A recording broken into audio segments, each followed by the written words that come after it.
Refactoring is changing the code without changing the functionality. The business will get what the business wants. Business doesn't care about refactoring, they want new features. As developers, a lot of the times we tend to either overcomplicate things or over future-proof stuff. Testers are actually live documentation of how your software is working.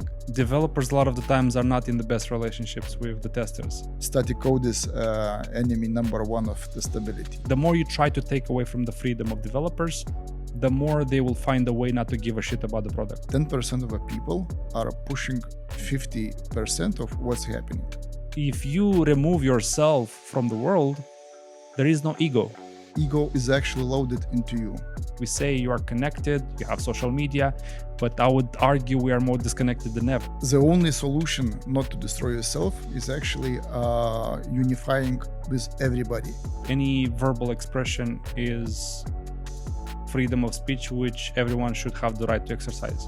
Improve yourself and life will improve.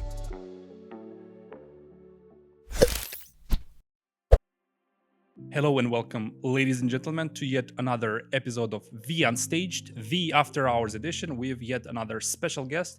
The reason he's special, well, every guest is special here, but the reason he's special is because we have been ex-colleagues at work, but I will not spoil the show. And as always, I ask everyone, if you can tell us your name, what do you do for a living, and of course, what is your story behind how you got into tech?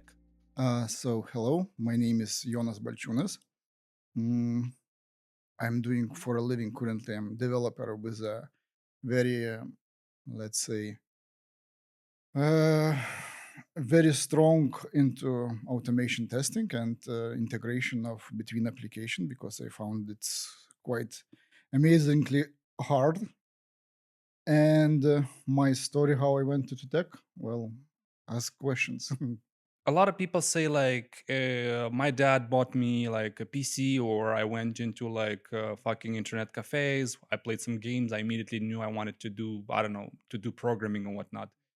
My story was quite simple, I would say.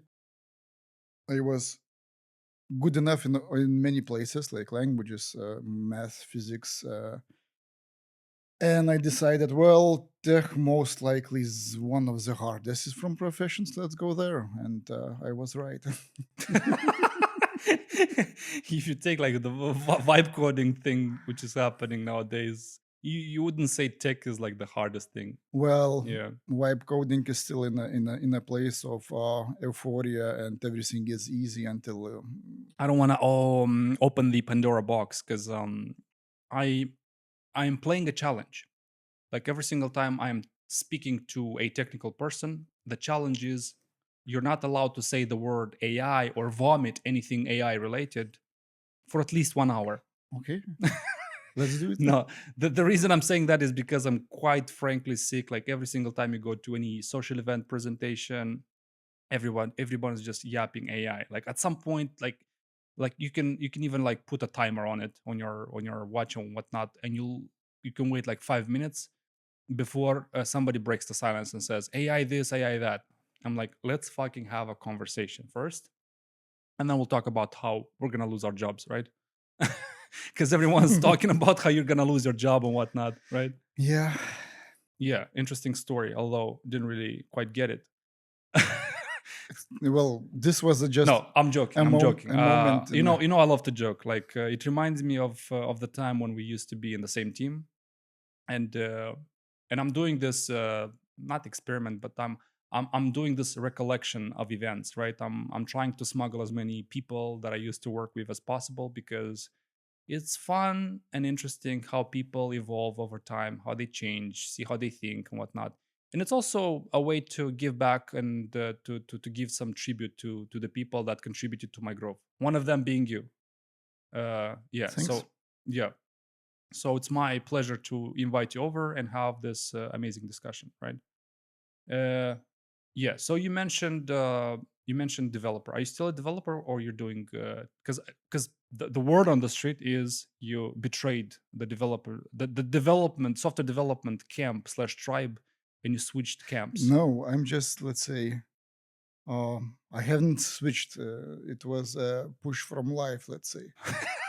Stuff had to be happening, and let's say I quietly moved into what was more problematic for a company, and Was it a disappointment kind of move, in a uh, sense that you it's burned not out a little bit? disappointed. I saw that guys need some help, and I realized it's not only guys. It's a project of tests, and we had quite a big one.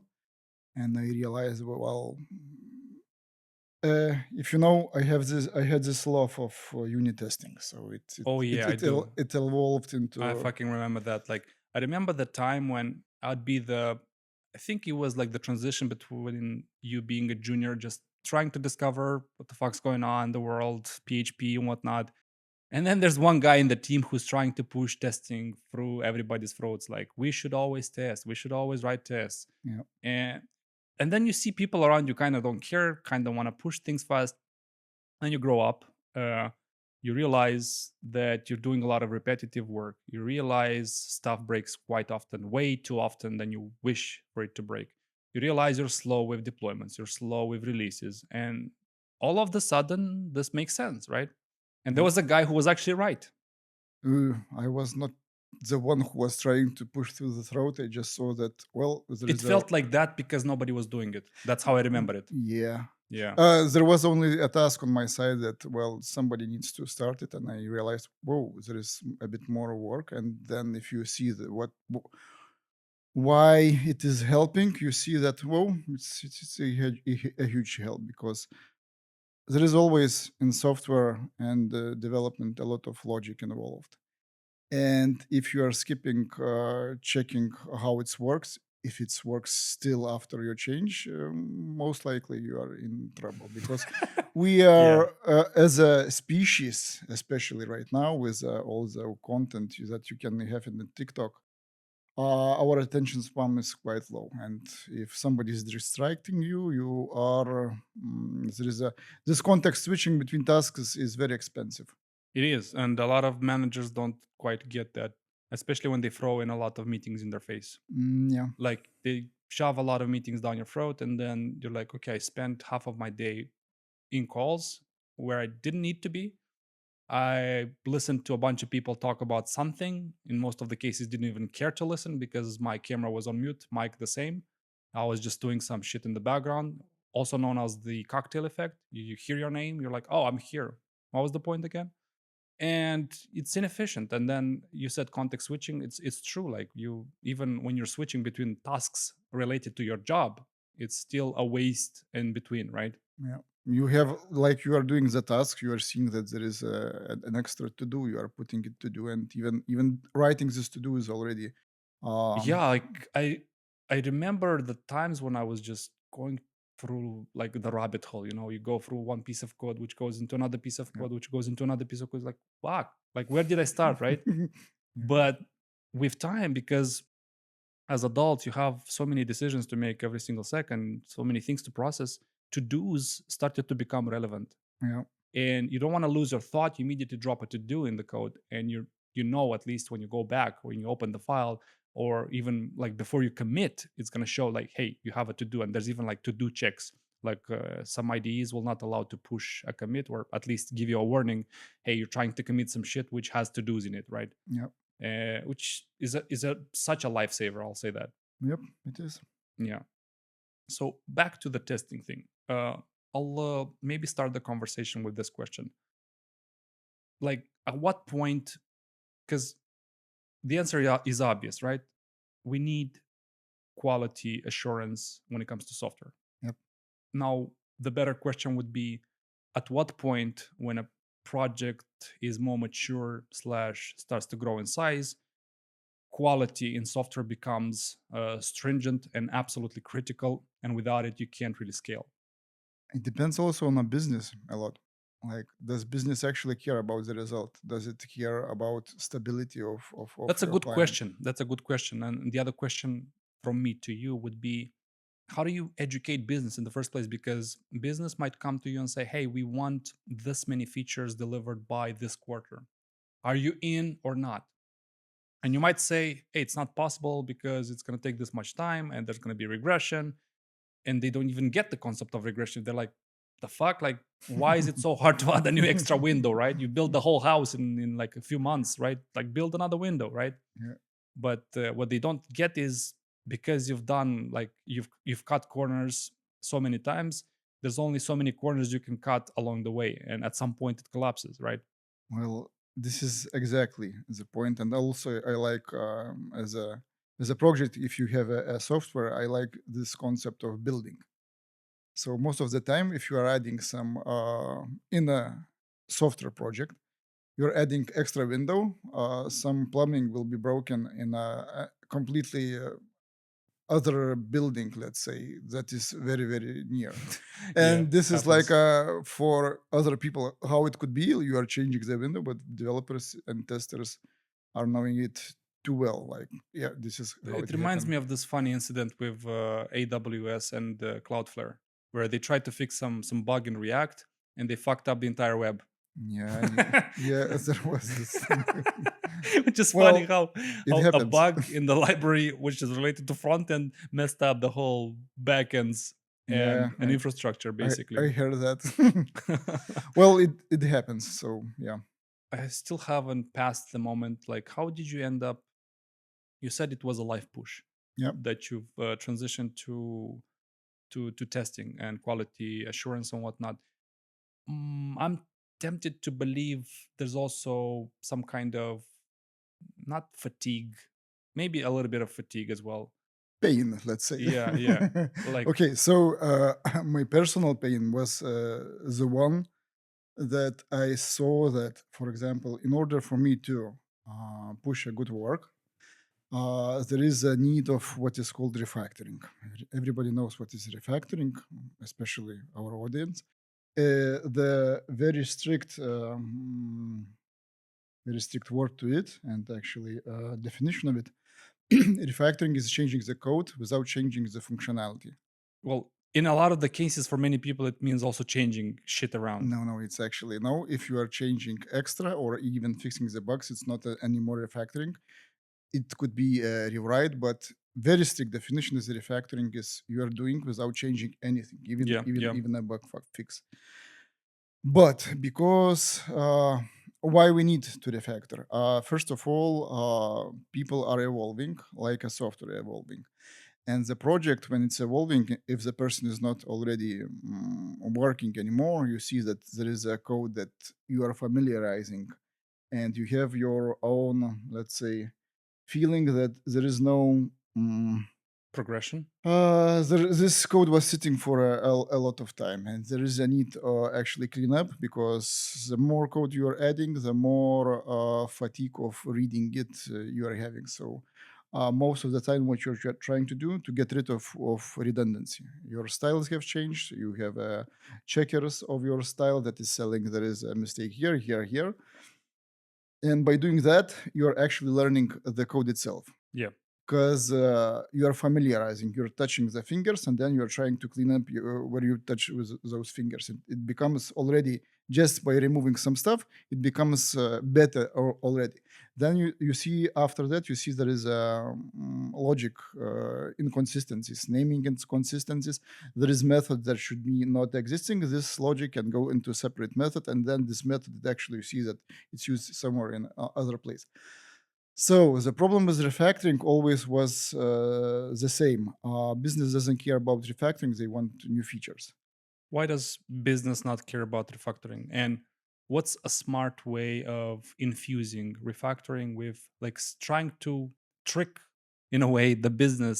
Like, hey, we're gonna give you what you want, right? Features, but we'll sneak in some refactoring. We'll sneak in some technical debt. What I find out, for example, the best analogy of refactoring and how to work with code is actually if you saw there is a in Japanese they are making sushi, and there are a special sushi events when there is a chef doing a sushi in front of you, and you are watching how it's happening. Yeah.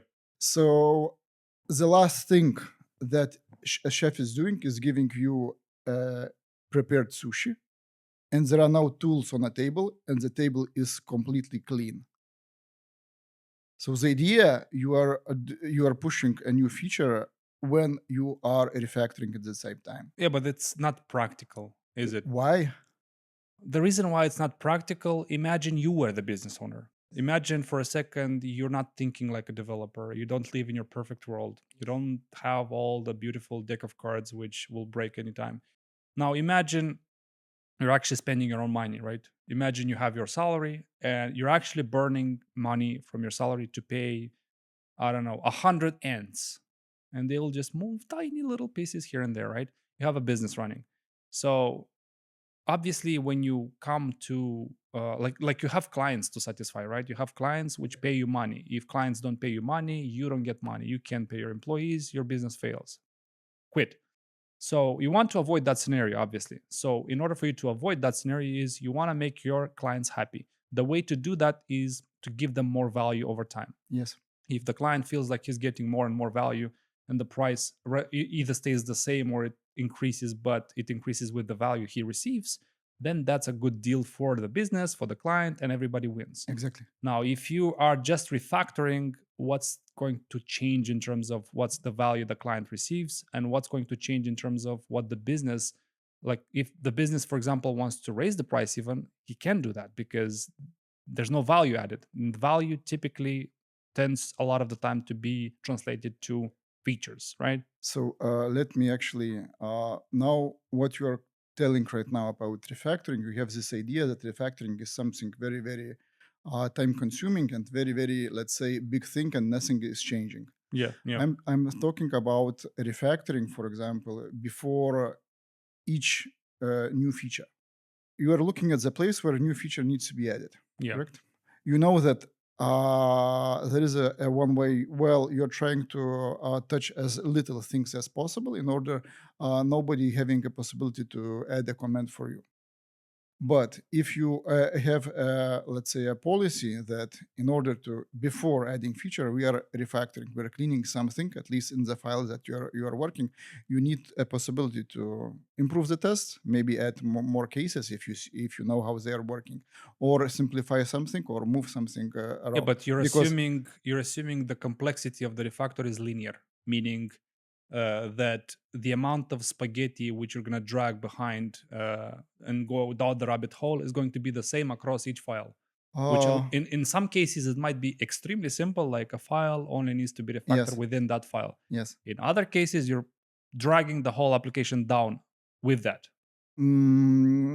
Yes, let's with one file Yeah, first yeah. of all, and why we actually need a refactor at all. Nobody was touching this stuff, so the code is if this code without attention, the same with the garden, it grows up.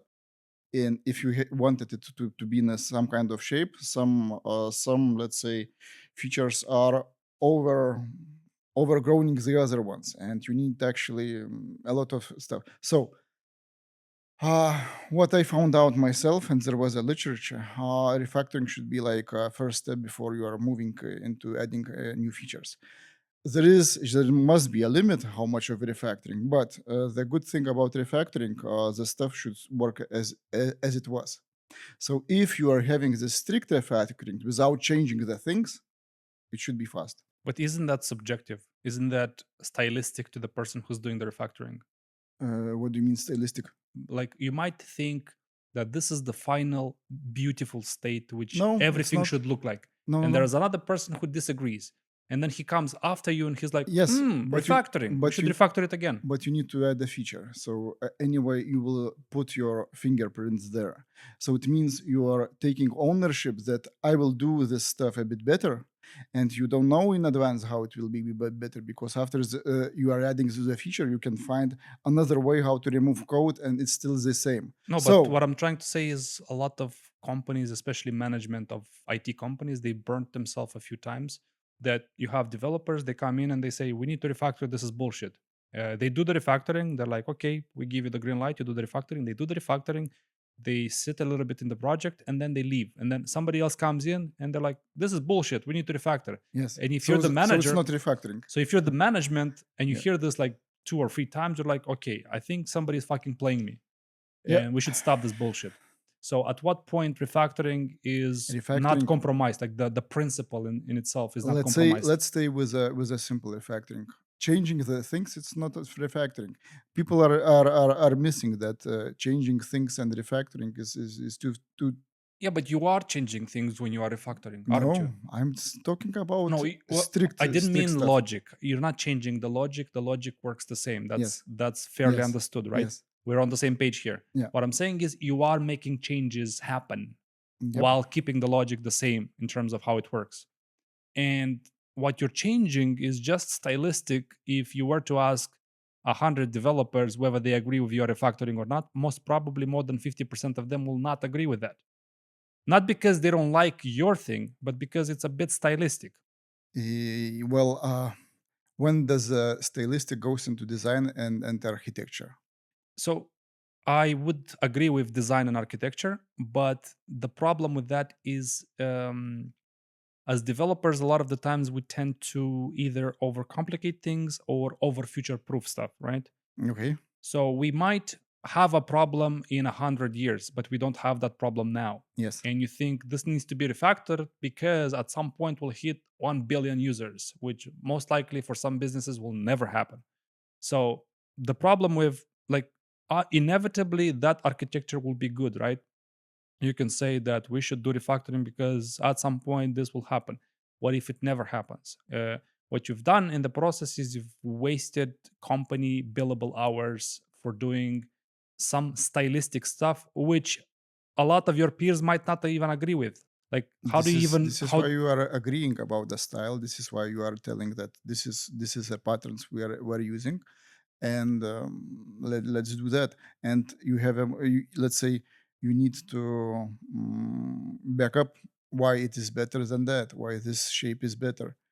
Because the issues with a project most of the time, and actually with a code duplication, is there is inconsistencies.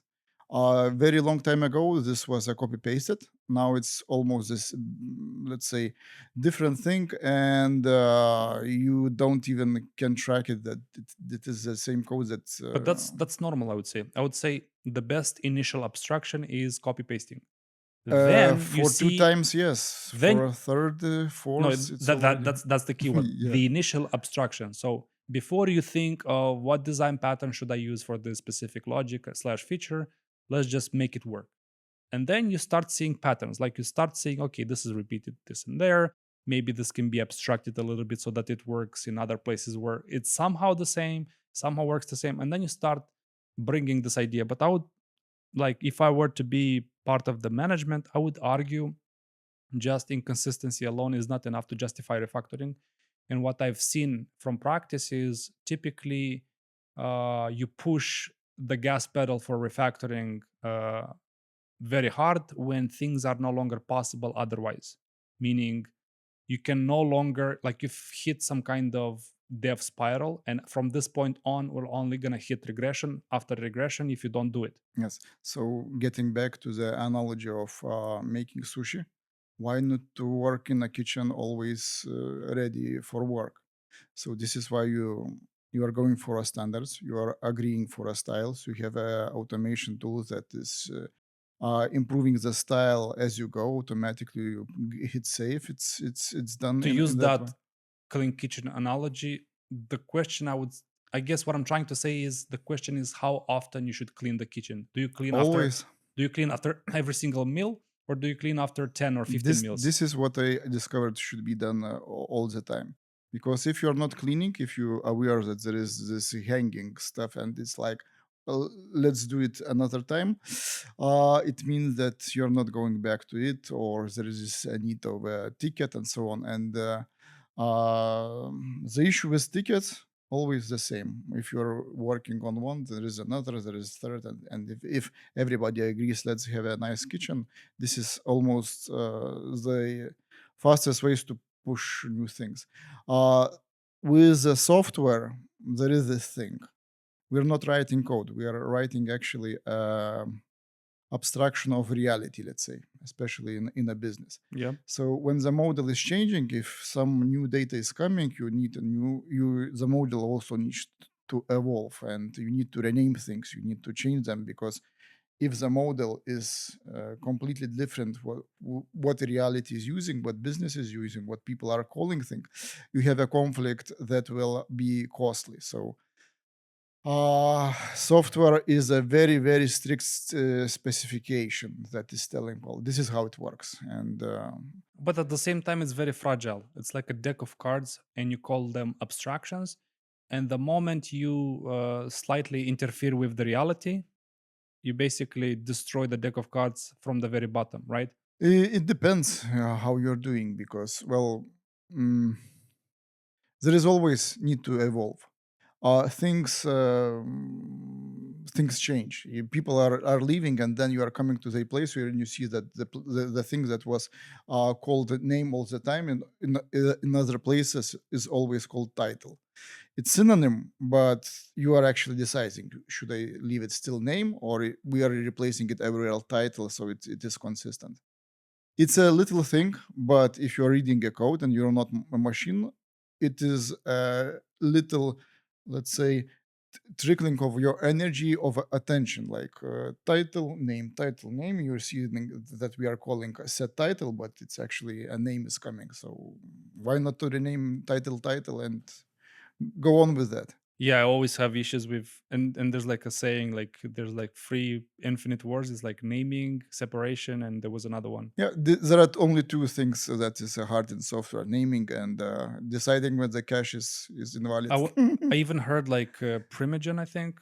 There's like this popular YouTuber. He was like the first, like up to 10,000 lines of code. Any application is, you could say, in an ideal state, in a perfect state. Yep. Chances of you complaining about you not liking what you've done are low. The moment you go about 10K lines, pretty much everything you do is under the question mark whether this was a good job enough or not. Yep.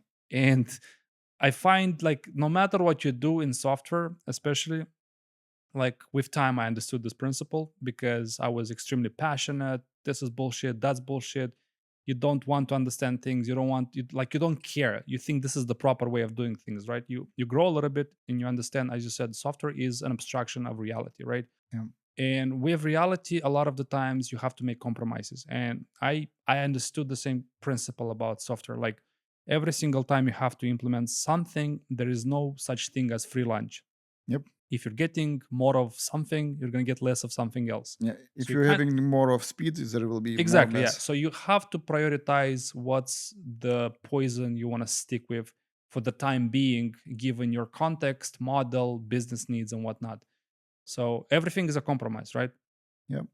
Yeah, testing is like the more you write software, the more you understand how important that is. What I discovered and in literature, and I had experience myself, tests are actually live documentation of how your software is working. You would have no idea how much, like, what a huge difference it makes, like when you join a new company.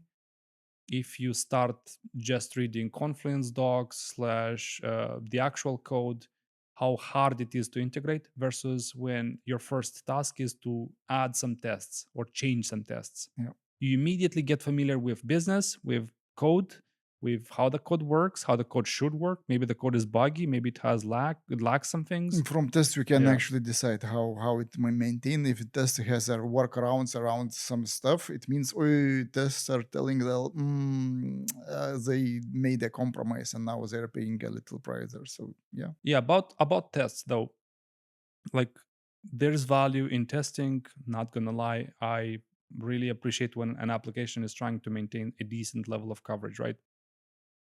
At the same time, you can be a fanatic about it. Yep. And by that I mean, like, test coverage is good, right? It's good to have test coverage. Depends. At the same time, like, what's a healthy level of test coverage? What is considered coverage versus just coverage for the check mark? What do you actually cover? What do you actually test? Do you get rid of unit tests because they're useless, as some people say, and only stick to end to end or integration? Like, what's your approach? So my own opinion, let's say, just coverage and telling that this is a good metrics, it's never a good thing, because why is there are no tests? Most of the time, it is the stuff is hard to cover. Why it's hard to cover? Because they didn't was the functionality is already in production. It was used for a long time, and never had an idea that testability should be built in there. I heard this term very long in the literature very long time ago. In order for functionality to be testable, you need to have seams in your application, like you have in your sweater. There needs to be a seams. So testing is actually you are making a hole there and you're putting your stuff in order to check, is this still working as expected on my side. So if software was written without the seams in mind, like there is no components, there is no, let's say, there is no separation between controller and view, it's impossible to test. So in order to start actually testing, there is need to be a testability in mind, and it always adds this extra layer. You need to separate things. This is view, this is controller, this is your model, and you are gluing them together in controller most of the time. But this glue should not be hard coded. Like, for example, there is a very famous saying that static code is enemy number one of testability, and I went into so many pains of trying to explain others, and like, yeah. Yeah, but So in order to have tests, there is a need to actually understand how to write a good stuff. I remember after joining the team, growing up already from this pain of static code usage, there was still guys who was, let's say, we had tests, and there is a was a test static code usage. With it, you don't have a possibility to dependently inject stuff. Without that, it means that this thing that you are written here with a static in the future will be harder to change. And most of the time, harder to change, it means that it will evolve slower and you will eventually hit some kind of blocker in order to improve this place.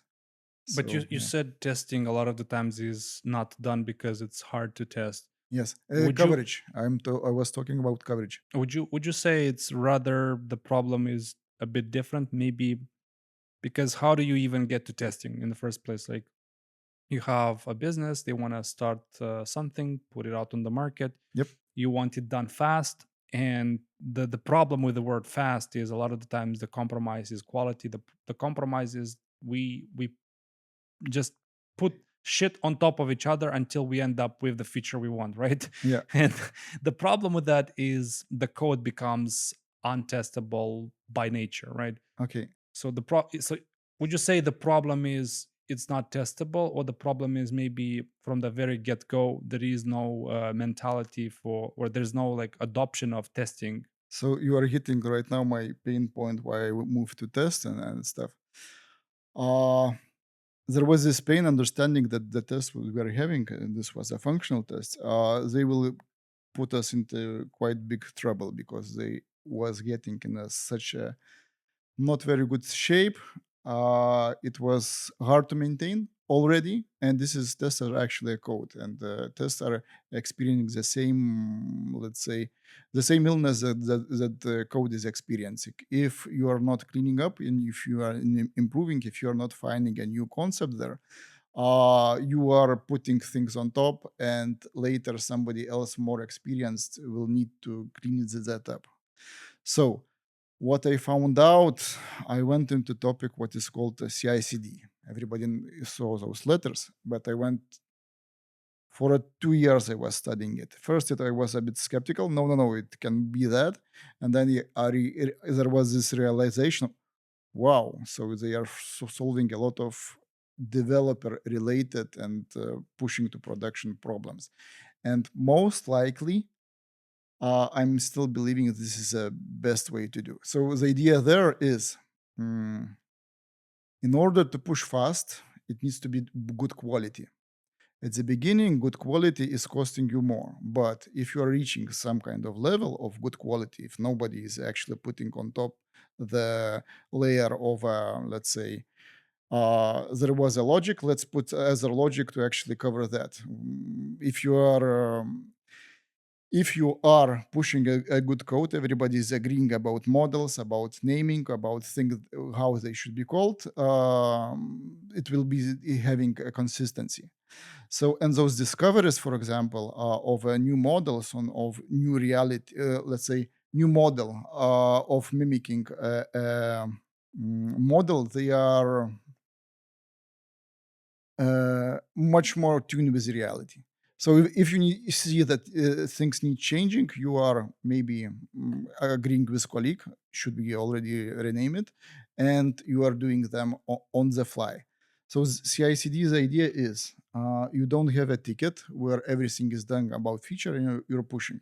You are actually having, for example, there is one ticket. You can have multiple pull requests, but the rule is pull request needs to be time limit on it, maybe day, maybe 2 days. Having this in mind, then your push is, let's say, much more often goes to production.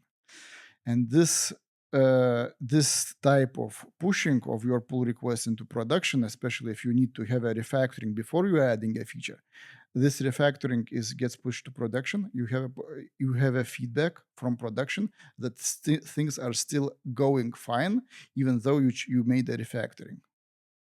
So it means that you are not only interested about new feature, you are also improving the base where this feature will be added.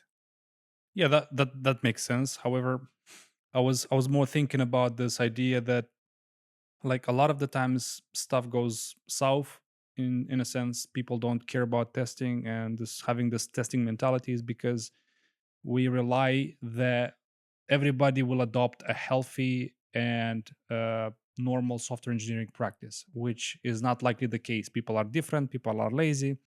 So instead, I was thinking, wouldn't it be better if you instead focus on having better processes, processes which force you and give you no option than to write quality software from the get go? At the same time, you got to be careful not to make it a bureaucratical thing, as a lot of companies do. Like, we do not allow the CI pipeline to pass if test coverage is not above 80%, Yep. which can a lot of the times slow you down, because you're just like you're finding yourself in the same trap where you just need to cover some shit because you need to cover some shit, right? It Mm, doesn't add value for the yep. business. So please to try to get a question from this. What is the question? The question is, should you incentivize teams to improve their practices, which is unfeasible, or should you focus on putting better processes in place, but be careful what kind of processes you put in place? So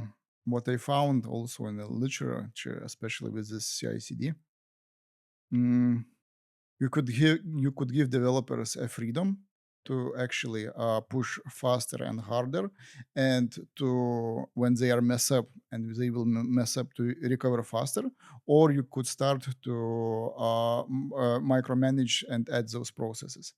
So what happens most of the time, developers, if they are interested in the area, if you are giving them more responsibility, you're giving them tooling to actually recover from the failure. Because what happens is the following: it doesn't matter how good your coverage is. It doesn't matter that on staging everything is fine in your functionality. Even if you are pushing new stuff, there will be issues. People will find what's wrong with your software. You also can pushing new things only. You can break things. The question also is how fast can you fix the issue in production? Because on staging can be everything fine. Testers actually tested it, everything fine, but on production there will happen things because production is completely different beast from what you're having locally, and you cannot, let's say, our local we are trusting too much, let's say, of a local environment or staging environment, even automation tests, because people are more important. Automation tests has, I was thinking, is it possible to actually replace manual testers with automation tests? Never. Why? Tests automation are, or if they was written 10 years ago and nobody touched them, they're still working the same way. It means that they're checking for things that is very wide. Yeah.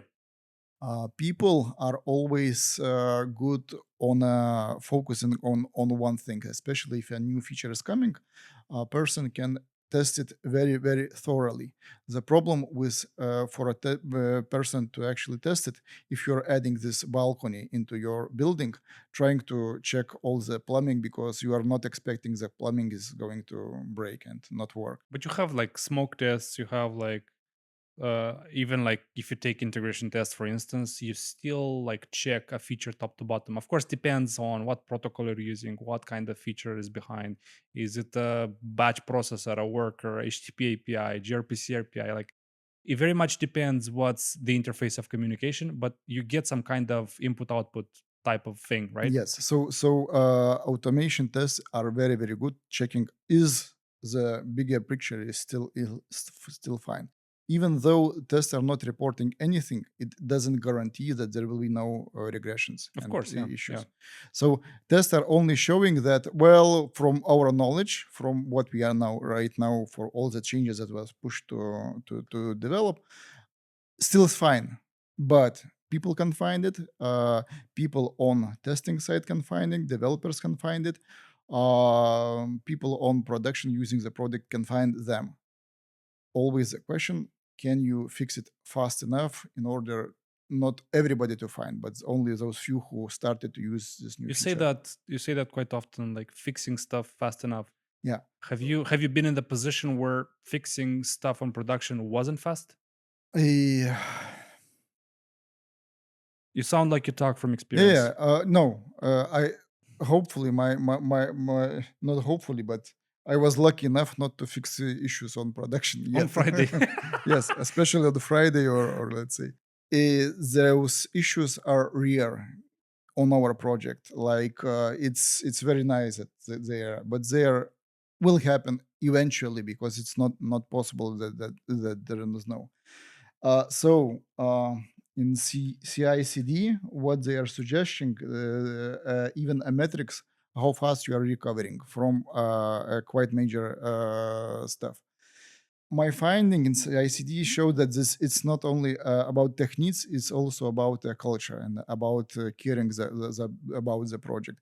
Because if you are using only technique processes that you were talking, and people don't care about product, it means you will not achieve it No, because that's a very good yeah, point. you can have a very sharp knives, a best cutting board, and if the person is not caring to make a nice sushi, he will not do it. No, that's a very good point because you again, back to my point with processes, like you can, because you don't trust people to adopt the same exact mentality across the board, Yeah, you will put some processes in place. At the same time, if you like, the more you attempt, like the more you try to take away from the freedom of developers, the more they will find a way not to give a shit about the product. well, yeah. So this So is so this is the idea. so What? it comes at a cost, right? You get more freedom, you can break stuff Yeah, in crazier ways. with freedom, you are also taking responsibility. Correct. Yeah.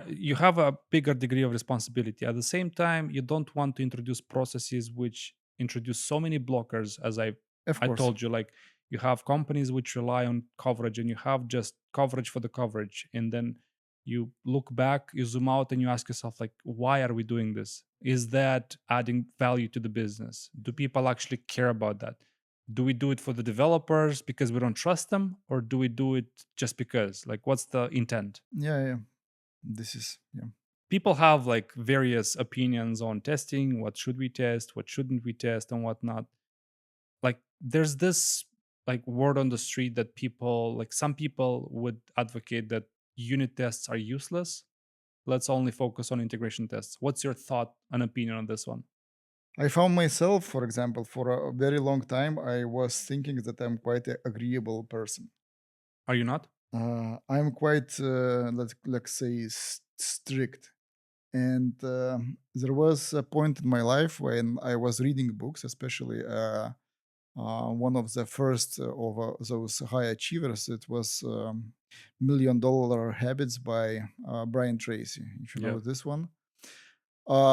So I was reading this book. Then I was because when you're reading something important, it was important for you, or starting to share with your relative.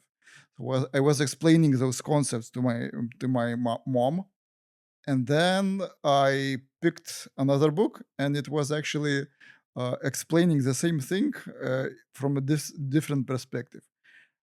I saw this other perspective, and I upgraded my opinion on that thing there was in that book. And I explained it to my mother again, and she said, "Mm, "Can you actually read those books and not try to change my opinion to what you explained 2 weeks ago? Because what you're explaining right now is completely different thing." And I realized, well, it takes time to actually see one point, and if you're pushing it to another one, it will be different one. So with this, there is this thing. When you see how the software is working from a developer's point, it is one thing. You are trying to achieve, let's say, the business logic. I'm trying to build stuff. Yeah. Then you are going to test. You are seeing a bit different, let's say, view of the same thing, but it looks completely different. You're trying to break like developers try to build shit, you try to break shit. Is something like that, and tests are actually showing if the stuff that was asked is still the same, and or things. Is it So more, let me ask you this, is yeah, it more satisfying to break shit or to build shit? I'm guessing breaking is more satisfying. No, no, No, finding no, that I don't it's mean broke breaking. I don't mean breaking in like damaging the business, right? I mean breaking in, like as you said, like finding flaws in what was built, basically. uh, for me myself. I'm not breaking stuff currently. Well, you're trying to break it, like you're trying to hit the endpoint, try to pass in shit, parameters, no parameters, weird values, no values, whatever. Oh, so no. Like I in that sense, like as with that joke, like a tester goes in a bar and he orders one beer, two beer, five beers, no beers, one chair.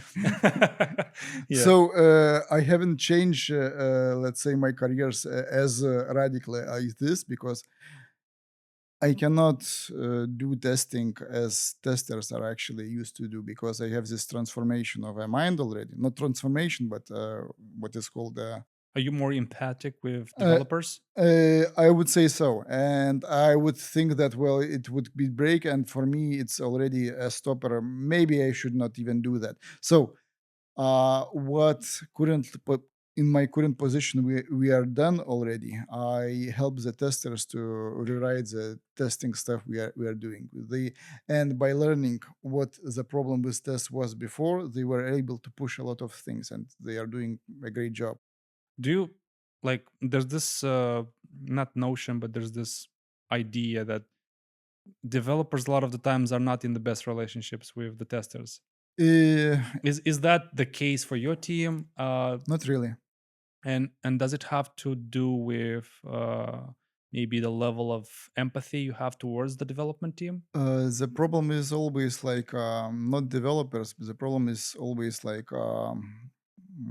identity of a person. You did this new thing to a software. You are quite proud of yourself, Yeah. and you still have this notion that most likely it's good enough. And then another person who was trained only to break things and find what is still lacking is coming and telling that, well, your work is not good enough. He's not telling you that you are bad developer. He's Yeah, yeah, telling you yeah. that we found still issues in there. So if you have this, let's say, ego let down a bit, and you are imagining that another person is actually getting paid for trying to help you, because this is a help, so it is fine. uh, the bad things starts to happen then when Also, I saw Do this developers problem. go a lot through this denial phase? They're like, no, this is not, this is bullshit. Well, you And then need, they slowly convert. this is a part of a work. You need Yeah. to understand that well, you thought everything is done and your work is still not done, and you want to push it. You want to let's say you want to merge it already and fix it a bit later, but your process is not allowing that. So, for example, with CI/CD, what they done is the following: they are allowing experimentation much more. For example, there is a new feature. You never know what will be the last shape of it. So you're pushing this feature. You do know there's like commits. Yes, you're pushing it to production. This feature has bugs still. Yeah. You have a possibility to actually make sure that the feature is uh, not enabled in production. It's called a canary release. Yeah. Some kind of feature flag release or. Yeah, exactly. So, for example, on staging, you are making sure that it's enabled and the guys can go and test it and report to you. On production, you are enabling it when somebody is ready actually to test in production, because in production it's a different Does it have animal. implications? Because like I hear a lot of the times why like businesses are not embracing this move exactly is because it takes a lot of like, let's say any kind of backend will have some kind of client slash front end which is going to consume that API, that business logic essentially. So basically you have to adjust the client in all possible ways so that it works with the old stuff, with the new stuff. We have it enabled, we have it disabled. This is how it's going to work. So every single time you implement a feature, every single time you have to make it in all possible states you support at the moment. Sometimes the states might be conflicting. Like you might have a logic which says it should work this way when it's implemented. But if you disable it, then automatically the other thing is not going to work So when you enable it. with a feature that is very embedded in your software, this is what happens. With new stuff, most of the time it's on the edge of your project. So adding new stuff is relatively Yeah, yeah. If you easy. add new stuff, likely the likelihood Nobody of you nobody breaking it, knows yeah, about that. yeah. So it's quite easy to do that. With the stuff that is in your project that was let's say became a core of your application, it's yes, it is harder. But again. um Ah, this CICD thing that I'm quite, let's say, mm, positively thinking still, and I'm still founding the stuff. This is a best way to build stuff so far in my mind. I haven't, let's say, had practical things, but most of the things or pain points I had in development, when you still need to push something, but you see that refactoring in a way to actually improving things. This solves a lot of those stuff, and this trickling of a little code, little by little, without having a ticket or feature uh, finished, and then you are pushing. It's actually the best way possible to push things. If you know. For example, Tesla itself, they have this a lot of cars already. There are different versions of cars. Yeah. So what they did in the CI/CD pipeline, in the development process of using CI/CD, they have this a new feature that is coming to our cars. Versions of cars, not let's say, not, they don't know if those versions is actually supporting that, because you cannot test everything. So they are pushing, for example, this feature to newest cars, like 100 of them. Everything is fine. The report is still working as expected. They are pushing to another version of features. There are issues, for example, in some of them. They're rolling back and seeing what the logs is telling about that feature. Yeah, that makes sense because otherwise you'd have to send everything back to the factory and it's just a nightmare. Yes, exactly. So they are using, I'm guessing, this little trickling of code is coming actually from space age, when you had a rocket already in the sky, and you had to push a software update when the rocket is already there. You fix it while it's in production and running. Yeah, exactly. Yeah. The question is always like how fast you can recover when the things is broken. It's not like testing should not be that things will not break. They will.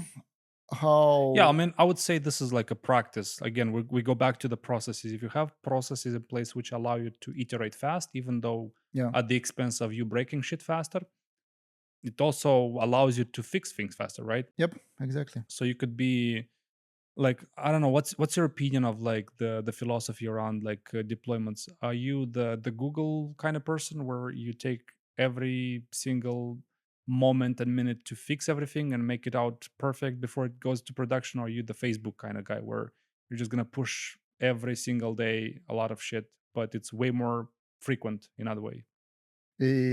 I would go with more frequent, Yeah. but it's harder for people to actually see is it actually done. People, if Yeah, people, it's hard because like from the development point of view, yeah, when I'm reviewing somebody's code, I like to see everything in one place, right? yes, exactly. And I can see, okay, this is the code, this is the tests that that are being tested, and I can see that, and you can even mess around with the CI/CD and say like, you don't have coverage for this function. Go ahead and add some tests. This one is missing. The logic is not covered. But when you do it in extremely small iterations, as you say, it's hard. It's very easy to lose context, like what was versus what is. And you're not exact, like you need to constantly go back and forth between like the diff from, let's say, GitHub or GitLab versus what you actually have already in production, and it's a bit annoying. So for review from reviewing point, again, I could fantasize, but on the review part, you should probably check the diff of the person working on this ticket.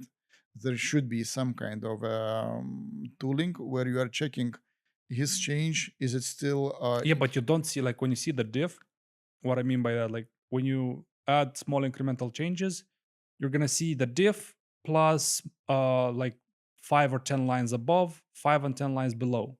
yeah, You're not seeing the whole context, the whole file, yeah, and it's easy to skip stuff. yeah. So this is we are getting back to this trust of a developer and giving freedom more for him and less control on us. So there is a trade-off of controlling of how things are going, and also pushing back on the control and trusting the person that he will do his work correctly, fast, and in small increments, because the more the thing is, let's say, heavy on logic or complex, or there is a logic that was not maintained for a long time, the more incremental changes needs to be happening. No, but why Even is distrust appearing and showing up? Is because you have people that indeed are disciplined enough to do it in small increments, and they actually keep their word. But there are people who just say it because they know it works and they can trick the other person. Like they will say, let's do it later, I want to push this fast, and they never end up doing it. Like one practice would be, you leave it to do in the, like you create a ticket, you leave it to do with the ticket ID, but still there might be a chance that you have lots of these to dos with tickets referenced in Jira which never get picked up because that person just didn't care. They just wanted to wash their hands, so that you're happy that they created the ticket, but they never end up doing it. well, with such a person, it should be harder to work because he is not let's say putting the money where his words are. So most of the time, I don't know what to do with this person, but the product itself, it's benefiting more when there is small changes happening uh, in a smaller amounts. And What I mean by doing everything in one go, like to be a bit more specific, maybe like the business will get what the business wants, right? So a classical scenario where people do it in this fashion is, there are people who say, I'll do the feature first, then I'll add the test. yeah, And they never end up adding the tests. yes, So because they But think did that the tests are business, yeah, different. did the business get what they want? Yes, the feature works, it's pushed out, it works. Yeah, Is the reviewer slash team who's gonna work with that piece of code after that happy? Probably not. So in that sense, they tricked you. In that sense, they told you, I'm gonna do it. They never did it. You can't tell them anything about it.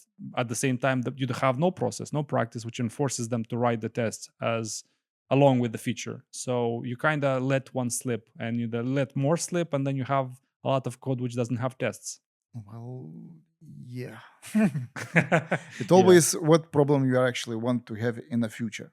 people come and go, right? You Yes, can't rely and have the assumption that your 5 to 10 guys you have in your team are always going to be exactly in that team, are always going to be even in the company, right?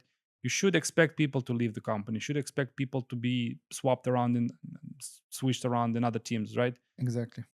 And given this dynamic, you should expect the fact that if a new joiner comes in, he will not think like you, he'll not have the same practices as you. So if you don't have any kind of practice widely adopted, and even worse, you might have the practice widely adopted but nobody gives a shit about it. Even worse, if you have no processes in place which enforce that practice, then it's not even about trust or distrust. Like, from the get-go, you've started with a failed assumption, Yeah, basically. so in CICD world, if a newcomer is coming, you need to have quite an experienced guy next to him, and you are working together for quite a long time. Because why should you trust a person who doesn't know anything about business and about, let's say, what how things is happening? So new guy, it means that you are investing into him in order for him to actually contribute. This is logical in all the places. We get used with reviews when there are feature and we are having a full feature reviewing. um, it's easier to see that this person is actually doing because you have everything in that. And with a CI/CD, when you are pushing fast and you are pushing a good quality is always, it takes more work, more effort than a bad one. So fast and quality is actually goes together. If Usually doesn't.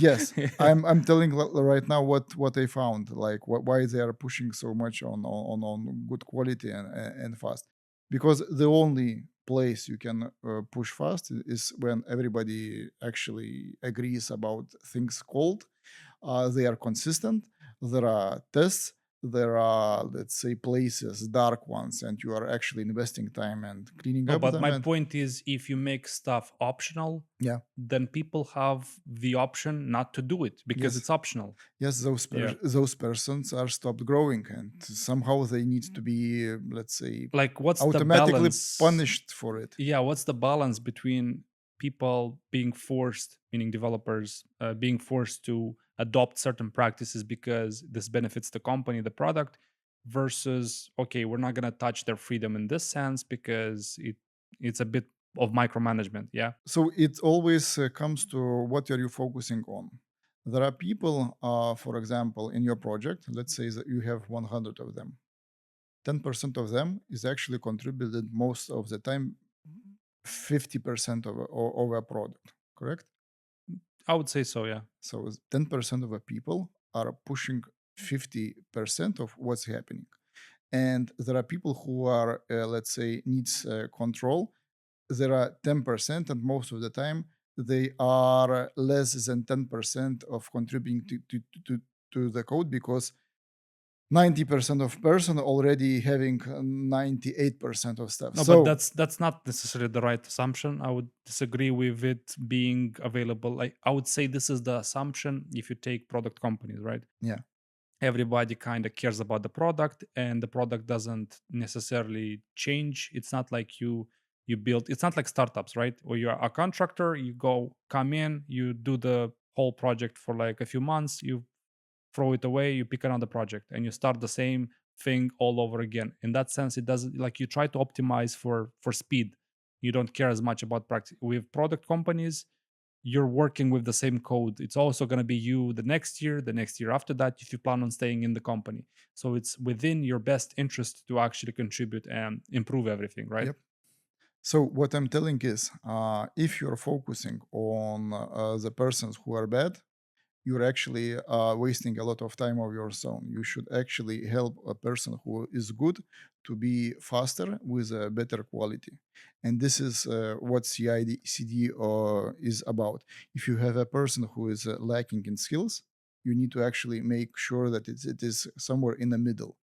So and to do that, you need to put it into a person who is very good and he is contributing a lot and he cares about project, because this thing of not caring is very contagious. The same thing of caring. If you are caring, you actually will care about a person. There was a saying of I don't remember from who's or from those successful person. I'm guessing Tony Robbins. He said there was a guy in one of hotels he was visiting, and they have a very nice talk, and he had a very nice service from this guy, and he came up to him and he says, "Well, why you are in this hotel? It's not even a best hotel, but I'm receiving from you the best service I could have. Can you like what happened?" And the guy is was telling like, "This is my part-time job, and I have another hotel where I'm also doing the same thing, but they're treating me quite badly. They're not caring about me as a person, as a human being. So in reality, at that work, I'm quite unhappy. In here, I feel very good, and this is why you're actually feeling that." So the business need to understand that how you are caring about people, this the same will go to it will trickle to your project. So for example, dead or bad code is not about people caring.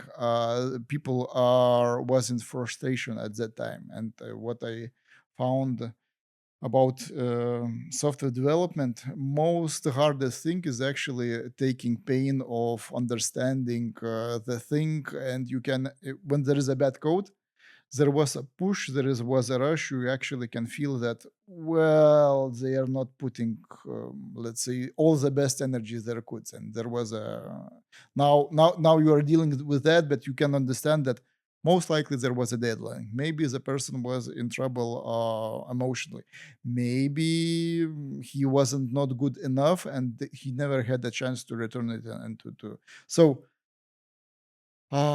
this think of people in software. People are still building the software, and the better software is, it means that people were taken care on a level of a company.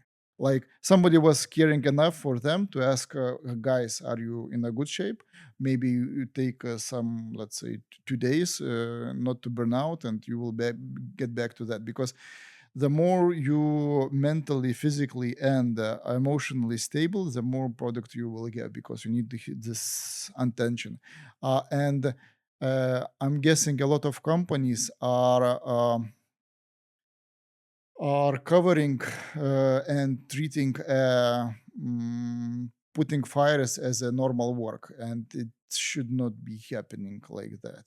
So yeah. And in CICD, they are putting a lot of effort into that you are not pushing fires that is repeating, because if you have a repeating fire, it means there is some issue in your processes. Like if the fire is repeating, it means that somebody is not taking care, or there is automation that is allowing you that, or it is solvable.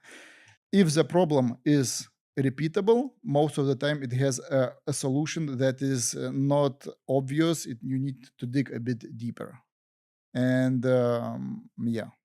Can developers be hard to communicate to and with? Especially yes, especially if you are like coding, pushing things as hard, you can forget that there are people around you, and you need to actually communicate why you're doing that, and explaining and sharing. Especially there is this moment of sharing the problem to other person, Yeah. and just an act of sharing of it, and another is listening, and he doesn't need to have an advice. There is a solution in that, just because you shared it. Yeah, the ductoid thing. Yeah. You just try to share your problem. While you do that, you actually end up figuring out the solution on the way. I'm guessing this is like a work of psychologist. That is most of the time you are listening and person actually can see what's happening in his head. Yeah, yeah, it happened a lot to me. Like communication. Let's go back to that. Maybe can like developers be toxic? What would you define as toxic slash hard to work with? Toxic. Yeah. I don't think there are bad people or good people. There are people who was treated a bit better, and there were people who had quite a lot of pain in life. No, but you mentioned this idea of arrogance and ego. Yeah, And developers tend to suffer a lot from that. everybody does. Like you have, let's say, a healthy level of ego. That's normal. Everybody has it, especially when you're doing something intellectual. You think your solution is the best, your solution is really good. It's like your baby, you babysit it and whatnot. That's why you oppose change. At the same time, when is too much ego too much, right? And when does that become a problem, not only for a few persons around that in particular, but also for the entire team slash company? Okay, so let's go into ego if you want. If you are touching this Let's topic, go into that. yeah. First, what is ego? I would define anything that is somewhat centric, somewhat selfish. There's a certain dose of selfishness. There's also a certain dose of centrism, right? Everything is centered towards you, right? You write some code, you want people to think that's the best way to write code, and that's the only way to write code. That would be like a critical, unhealthy ratio slash degree of being egotistic. At the same time, you need a certain amount of ego. You need to believe in yourself. You need to believe in what you're doing, and you need to believe you're the one who's going to be the one doing it, right? You can't push yourself down and critique yourself all the time. You have like an inner voice in your head all the time. Yep. So this is ego. It might be ego, it might be the opposite of ego, right? It might be the voice in your head telling you you're doing an amazing job. Everyone else is a fucking idiot. Or it could be the voice telling you you've done a shit job. Do better next time. Yeah. So let's go into actually where there is extremely big ego and there is no ego at all. Yeah. What I found out, and I took quite. You remember I was talking about my mom and telling, well, you Yeah. told this thing completely differently 3 weeks ago. Can you just stay to it and tell me the end result? So what I found out that ego is idea about yourself. Yeah. The problem with this idea is not reality. You learned it somewhere while you were growing up. Most of the ideas of yourself, especially the ones that you are telling, those toxic ones, are from the pain and trauma you had in your childhood most of the time. Now imagine what would be a person without an ego at all. What would be a person like the opposite of ego is selflessness, you could say. Mhm. So it's a person who is like every action is dictated by, am I benefiting from this, or is the surrounding, whatever surrounding me, benefiting from it? That's how I would look at a person. But I don't believe in the idea, first of all. I don't think there is, it's like saying, I don't know, like, I don't believe in purity. Like, there's no purity in the full and literal sense of the word in anything. You take any concept, the concept of a person not having any amount of ego is false. It's false for the same reason that you can't be smart and stupid at the same time. Like you gotta pick one, right? You can't be self-confident, which we think is a good thing, and at the same time not have ego. Like the two are linked together, if you know what I mean. You could say that, Yeah. but what you described, like selfless, and try to go into it. What do you mean by selfless?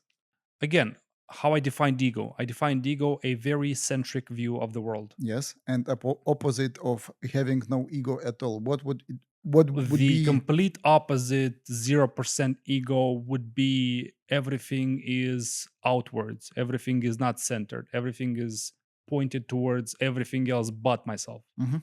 So that can also be detrimental, I would say, because when you are the last priority of the list every single time, every single list, like I know people that will never be able to tell you no. Mhm. They'll accept any favor, any request from Mhm. anyone, and they'll not care about themselves. They'll put themselves the last one. That's also not a healthy way of living life. This is also ego. It's not It's also self-awareness. ego, like you're trying to be this, like you try to envision this persona helping everyone, in the sense you try to gratify yourself by helping everyone. Yeah, exactly. So, So so this like, is idea about yeah, yourself that is forcing you to help everybody else, and I'm actually not worth a time and love and care or so on. So this is what you described right now. It's two opposites of how ego is working. I will try to explain you what absence of ego would actually look like, and you actually have it quite often. Everybody over us have it. So absence of ego would be is when you are waking up in the morning, you are just seeing, or you are trying to, let's say, feel the body, and you don't remember that your name is Steve, Jonas, or you don't remember where you are.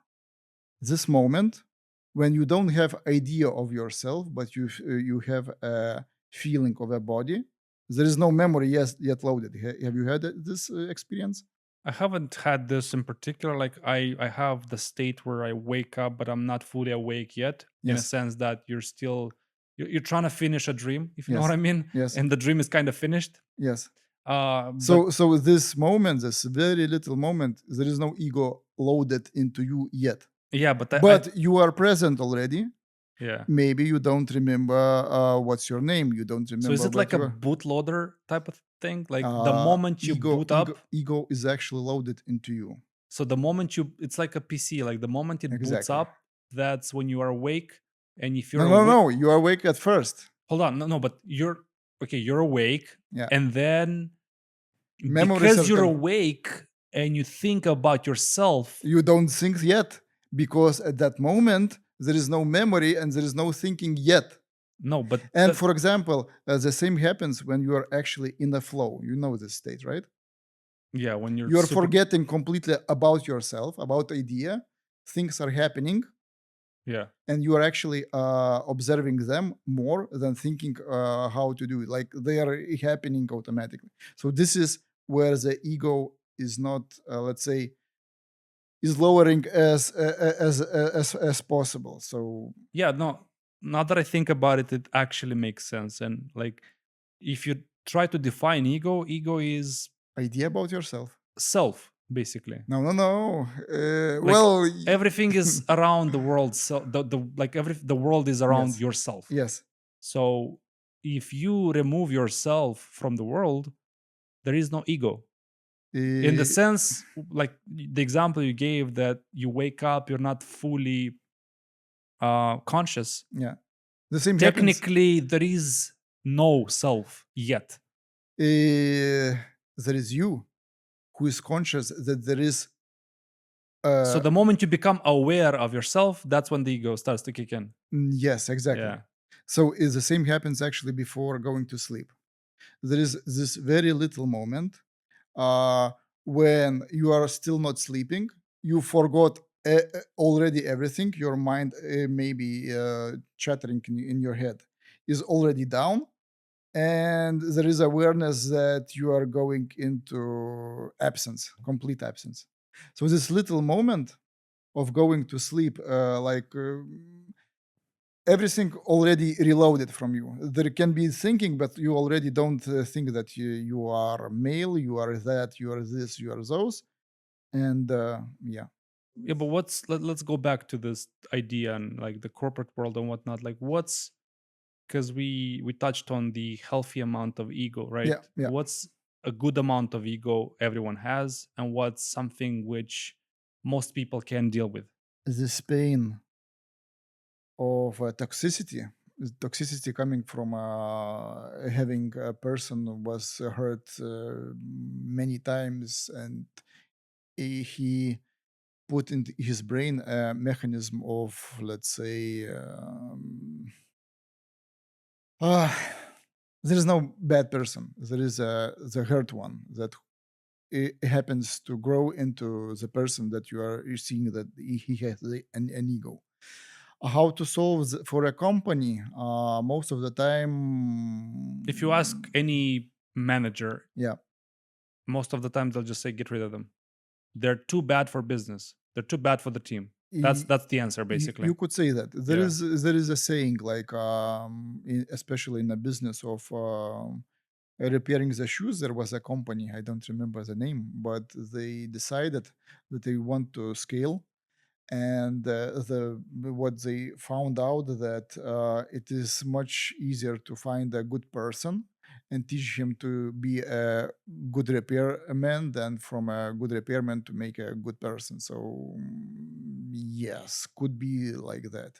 Does it have to do with, like, especially with, like, you have the saying that senior, like, it's harder to work with senior developers as opposed to just teach junior or less experienced people uh, the way you want them to be? You see, growth is not always about collecting more knowledge. True, but at the same time you reach a point in your career as a developer, as a software engineer, where you kind of pretty much caught up with all the things, practices, and how things are supposed to be done. Yep. And as you progress in that path, you build a world, a perfect world in your mind, and things are supposed to be done this way. So and, perfect and world. technology evolves, people change, Yeah. everything changes around you, but for some reason a lot of people, especially the senior ones, they refuse to change, right? Refuse to accept change. And because of that, it's just easier to mold people that have, like, there's the compromise of, I'll accept and take a less experienced guy, but I can mold him to become who I want him to be. He can learn, like, everything can be taught, especially with AI and whatnot, and I'll just take that person over the toxic developer. Like, that's the term that a lot of people put. Like, there's a toxic developer who doesn't want to change, he doesn't want to, like, adapt and whatever. Well, it depends. Let's say always on a context. What do you mean by toxic? Because if the person has a ideal plan in So in the his hand, business in the business context, a toxic person, a toxic engineer would be someone who refuses or pushes back. That's the most cases, right? So whether it's he doesn't want to do stuff fast enough because he cares about quality, and in his mind quality looks like something, or it's always finding reasons why something can be done, or it's always going to raise some concern, whether it's valid concern or not a valid concern. So there's always a pushback, let's say an impediment, a break, like the break for the team, basically. well, the person stopped growing in reality. He Yeah. would like to things stay the way it is, but business and life is telling, well, things needs to change, things needs to move fast. From the other point, maybe this person is let's say there is this need of actually telling people that, well, business is paying you the bills. Yeah. You as a software engineer, you still need to have this label of engineering. So engineering, it means that there are good practices, there are let's say good structures that allows you to add things to them and to change things fast. Without those structures, most of the time it's just let's say vibe coding that has a limit. There is a like those 10,000 or when maybe even 100,000 of lines Let's talk about where, that. Let's talk yeah, about vibe coding and whatnot, because yeah, we, as I said in the beginning, we tried to run the challenge, not allowed to talk about AI for an hour at least. We managed to complete the challenge, yeah. but let's talk about AI actually. Like, what about AI? Like, what's We talked about change, your ability to change and not be toxic. And let's put that in perspective with AI, right? Are you like, do you see developers opposing the AI boom, as it is called nowadays? Not too much. Practices, people that like, you have two camps nowadays. You have the camp who is extremely bullish. AI will go and do this, will take over the world. A lot of people will lose their jobs. You have the other camp, extremely skeptical. AI is bullshit. AI can't and is not able to pick off complex tasks. Yep. You always have to babysit it. You always have to fix its mistakes. And like, what's your opinion in which camp you are? And do you think I'm in the middle. you're in the middle? Yeah. So from my perspective right now, AI is quite fancy and quite advanced tool.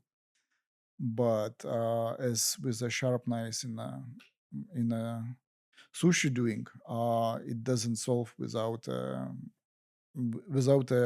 direction where you are putting it, Yeah. what you are cutting it, where you are using it.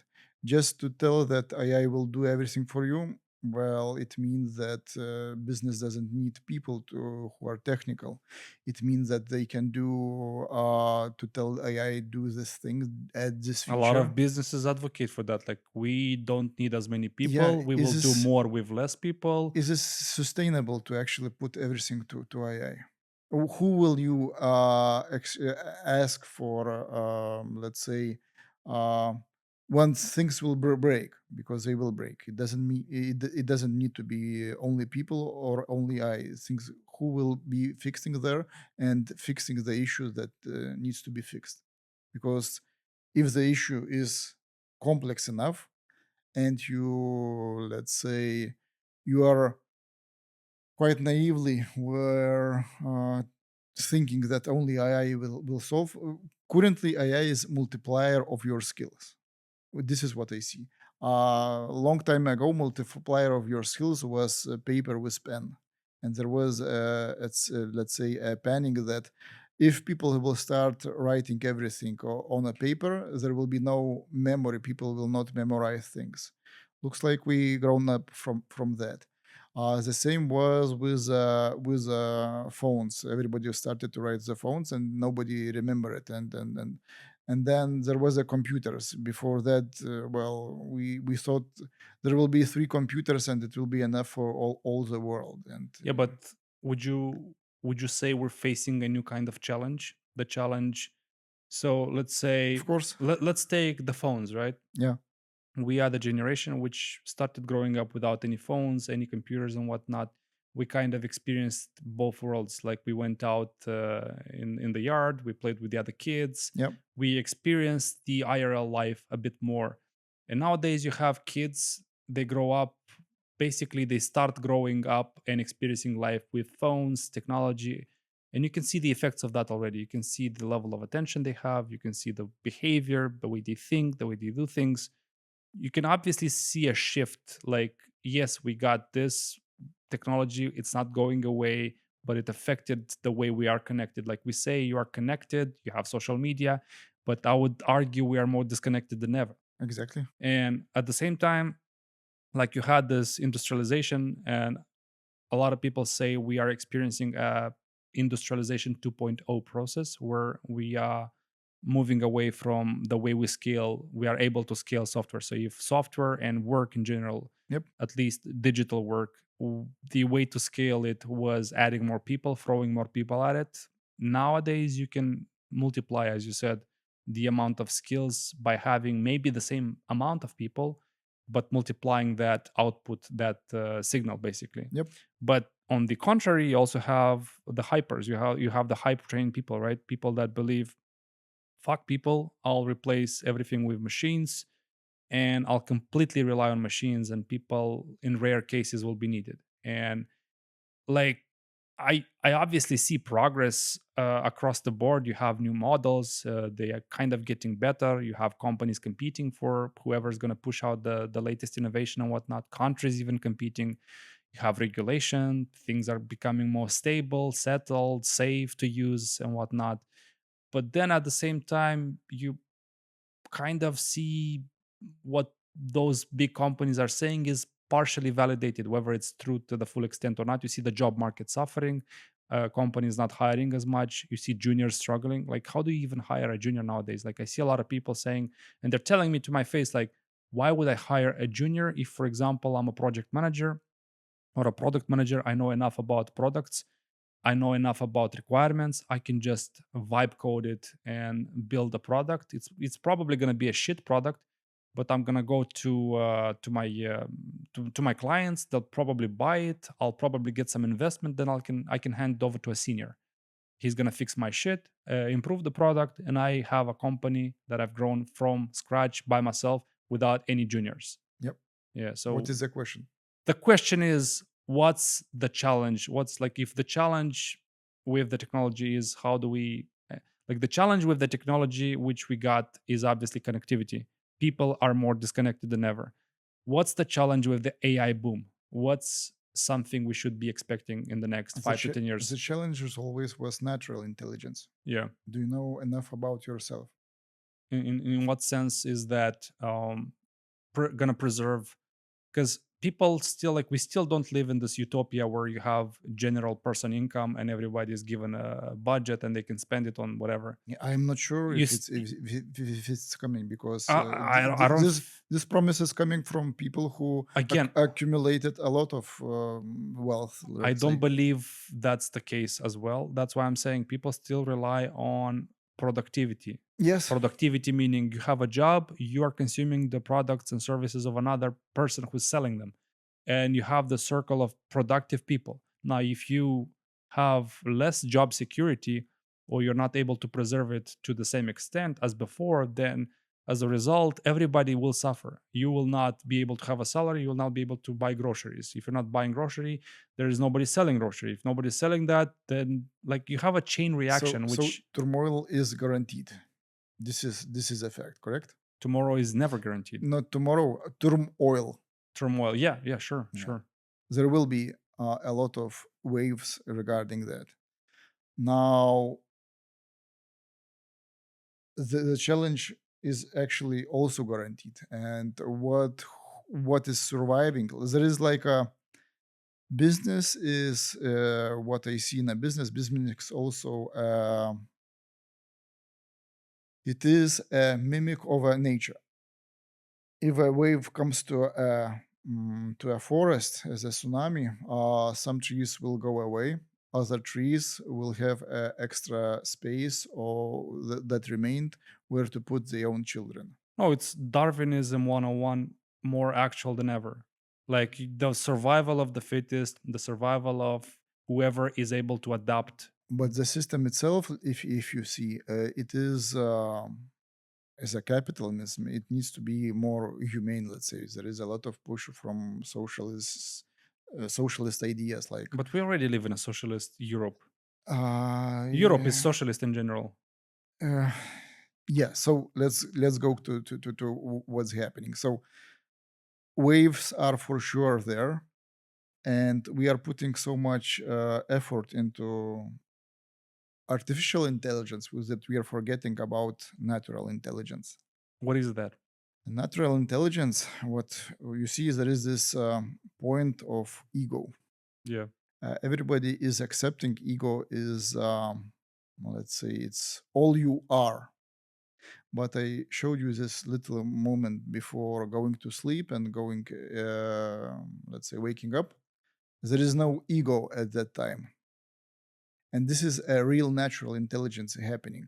This intelligence, after you are starting to remember who you are, is actually downloaded all the stuff, all the memories about yourself. Yeah, but how is that helping you survive You the see, future? there used to be that like free food or cheap food, especially in United States, when agricultural revolution happened and they started to use instead fertilizers, and fertilizers was actually uh, not a byproduct, but there were too many nitrogen created for bombs. So Yeah. they had to do something about it. They saw that, well, we can do a fertilizer for it, and there was a agricultural revolution. After a while, people realize that natural food without fertilizers, it smells better, it is better, and it's more natural. And there is, for example, in Germany, I heard they had a commercial marketing campaign, and they said our apples are eaten by worms, meaning that this is natural stuff, and most of the time is better. So this is the same what's happening right now with artificial intelligence. It Yeah, is but you're saying that as if we're competing with artificial intelligence.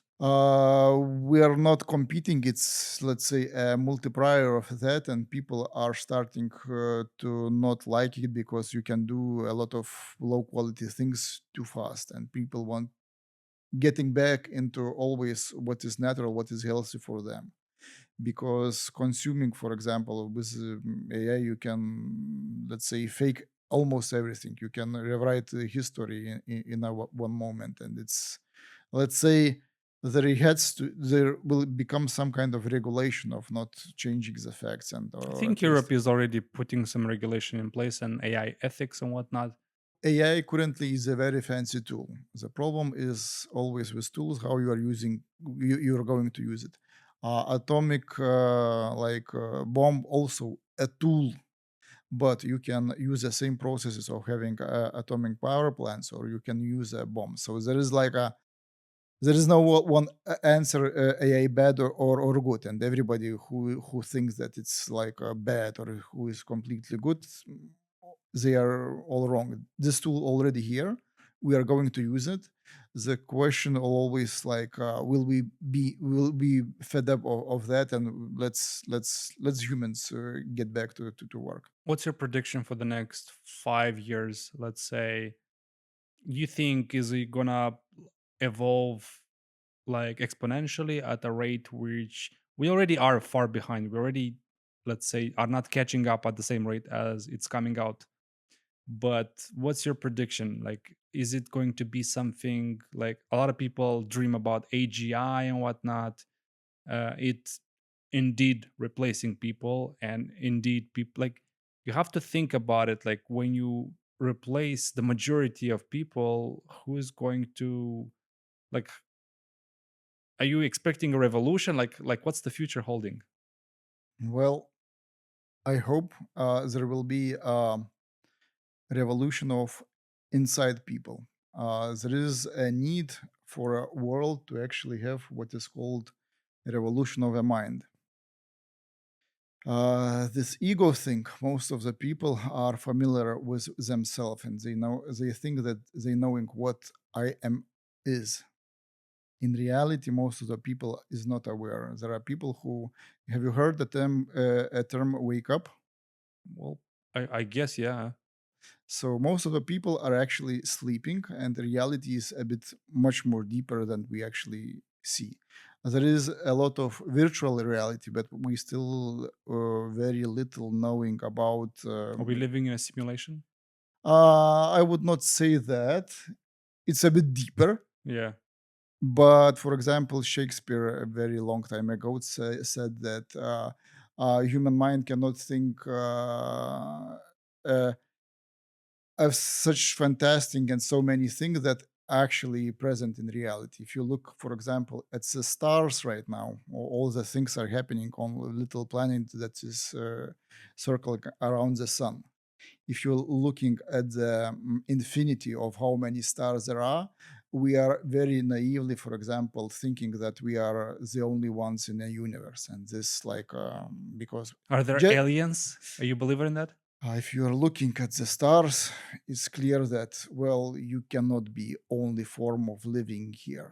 There is a possibility that, for example, do you know the spectrum of a visible light?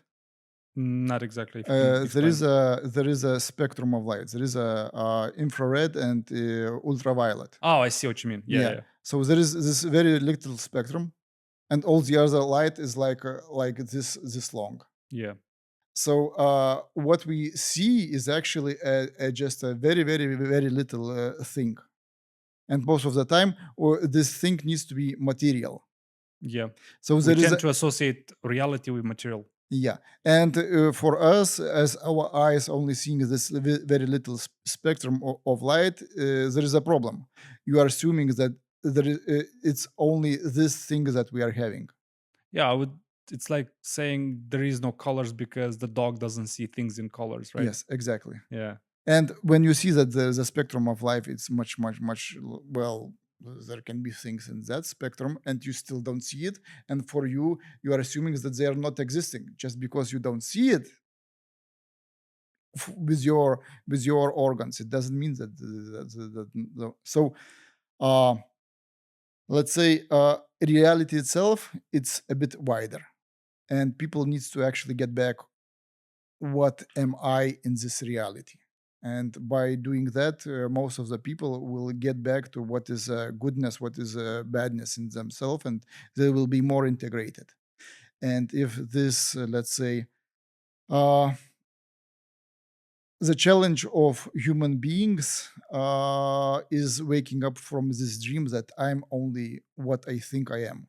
Yeah. What And are we then? What's more than what most people think they are?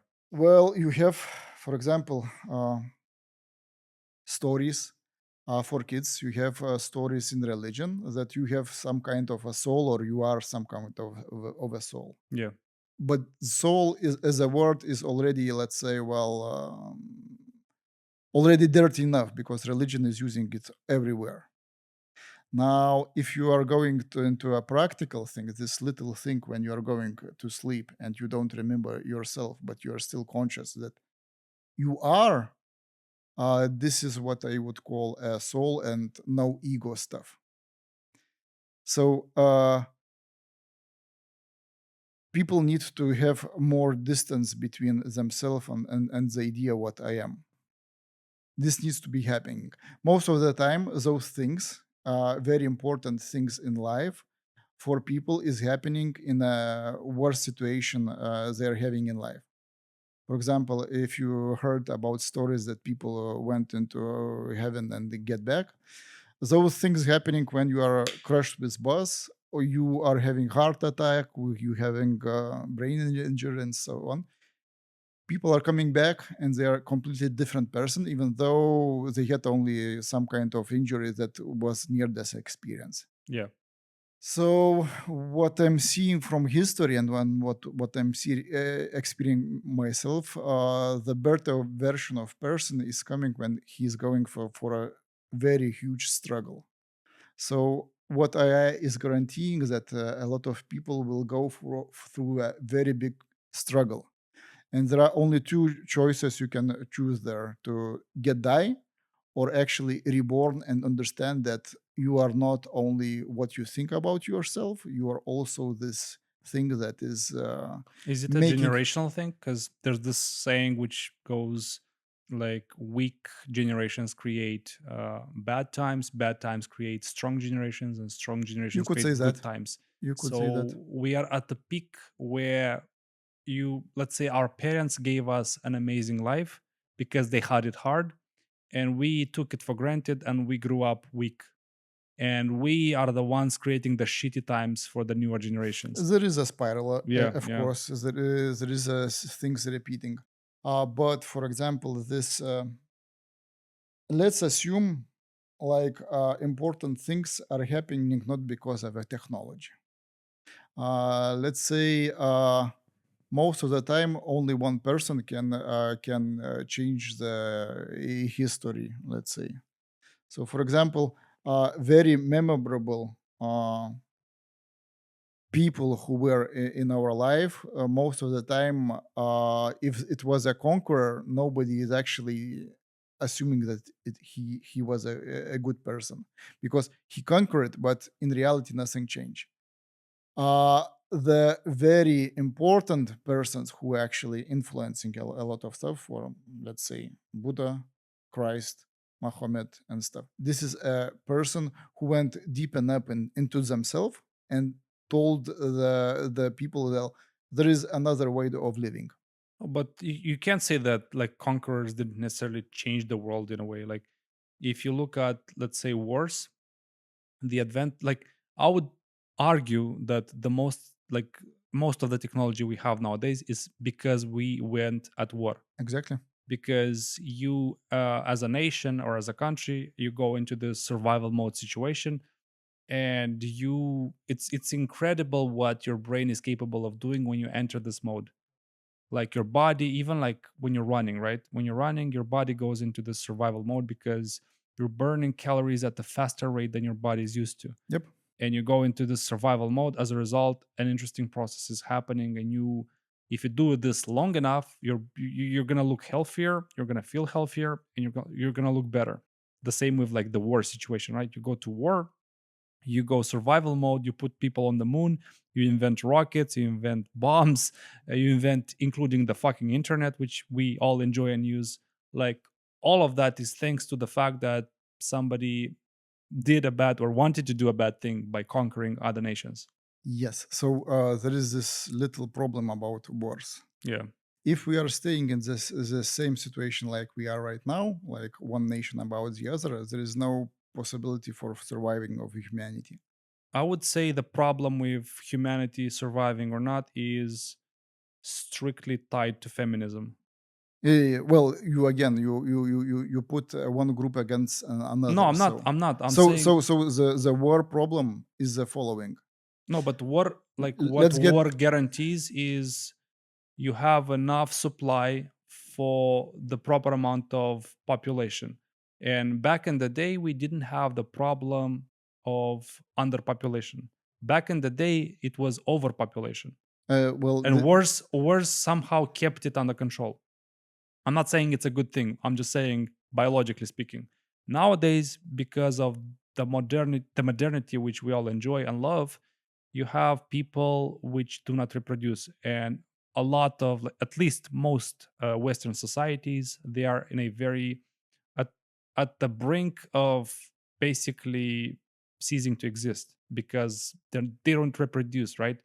They end up importing migrants, and they end up ceasing to exist as a civilization. Like, you look at the UK, for example, you'll have, in a few years, if you keep it in the same rhythm, you'll have no UK, you'll have no Englishmen. yep. So So, yeah, right now, what is the reason behind the wars in reality? in reality, is asserting power and dominance over civilizations, groups of people, and to a certain extent securing resources. Like, it's always been that way, right? This is egocentric from a point of one nation or one group against another, But you correct? can't like say it's egocentric. Like, if, let's say, you're the president of Moldova, right? If you're gonna go ahead and import, let's say, or how do I put it? Let's say both Romania and Ukraine are at war, and you're Moldova, and you only have a finite amount of produce to feed your population and choose to feed either Romania or Ukraine. You have a choice. So you can serve your national interest and help Romania because we are to be treated as the same nation. We have a common history and whatnot. And you leave or don't help Ukraine, let's say. In that sense, you could say you're egotistic because you've helped the nation which benefits you nationally, which benefits your own population, but at the same time you took care of your own interest, right? Like, taking care of yourself, making sure you're fed up first is, yeah, selfish, but at the same time necessary in some cases. Yes. So let's go a bit So if back. you take tribes, right? Take tribes. No, let's take one person. What do you mean one person? Tribes is already a lot of person. No, but the What tribe begins with two-person? I agree, but at the same time, what I'm saying is Let's see. There is a tribe there is one person. He is alone in the world, right? he can't be alone because like like we as human were never created alone. If you Okay. if you S- take the biblical version of humanity, yeah. we were never alone, never one person. Yeah. So let's do humanity, and the minimum amount of humanity would be two people, correct? Correct. And we could call it a group, a society, or something else, right? Yeah, let's treat them as a group, but it's not really a society unless you have, like, society, I would say, is like a bigger group, bigger than two, right? Yes, but minimum amount is two. I wouldn't call it a society. I would like, yeah, that's like the minimum. Let's call it the cell of the society, right? Which is beginning to die. Yeah, But my point is, when like things happen different ways when you're talking about a different scale, right? yeah. So I'm talking So about the scale. same policies which would work for Moldova would never work, for example, for a federal state, let's say Russian Federation or United States, because it's a way bigger. It's like with software, right? The bigger the scale, the bigger, or not even the bigger, the different the solution might also be. Yes. So the only solution not to destroy yourself is actually unifying with everybody. The idea of a nation in reality is actually we are big enough to understand, and I hope that humanity is mature enough, understanding that splitting the nations into separate ones and calling national security is bullshit because there is no security in separation. Yeah, but let's say like there are nations that their national identity is defined as I Exactly. exist for you not to exist. Exactly. So how do you unite that? Like your only We're chance is getting to back. defend yourself. We getting back to a ego. Now be very careful and very slow. No, I am National identity. not. So if let's You say have your identity as who right now? like if I am going to throw a knife at you right now, your immediate instinct would be like not even you, your body will protect you and will instinctively tell you to move away because I don't want to die. Yes, exactly. So, national identity would mean a country would do anything to protect itself, meaning its national interest, meaning at a potential making other countries slash neighbors suffer just so that they are protected. Now, with knife, it is fine. Body will react it. What about when you are throwing a bad word at me? Well, it depends what kind of a word I'm throwing. Like, again, am I exercising freedom of speech?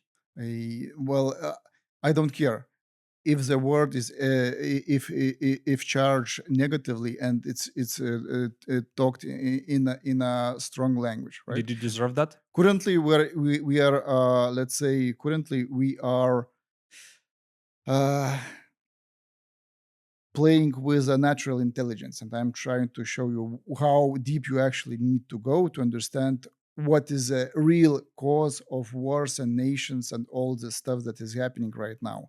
And this is why people need to go inside and understand what they are made of, because we are putting a lot of into artificial, we are forgetting natural. So the problem is throwing a knife, body will react itself. Yeah, but why would your body react?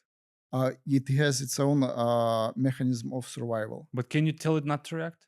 No, it needs to have it. This is its own software on Maybe another level of ego software. maybe that's exactly what's happening, but at a larger scale. So you have a country, it's a group of people. Yes. So in that sense, Don't you you, see you that? could say your body is also a group. It's a Don't you group see? of organs in that Don't. sense. Okay, so now let's get back to if you're throwing or I'm throwing a word on you and it's painful for you. Again, it depends.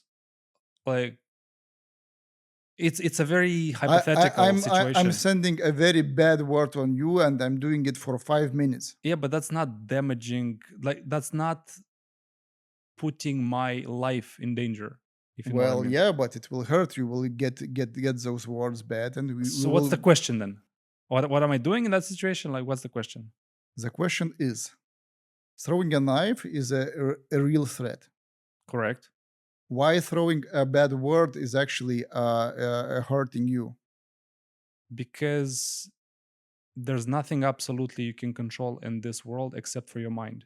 I can not control you not throwing the knife at me, but I 1,000% control how I receive what you say because I control my mind.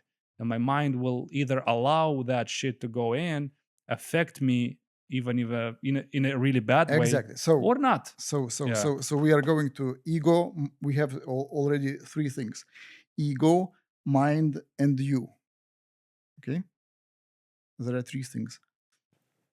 Yeah. We are quite deep, quite fast. I like it, but you need to stay with me, because what I'm saying right now needs to be slowed down.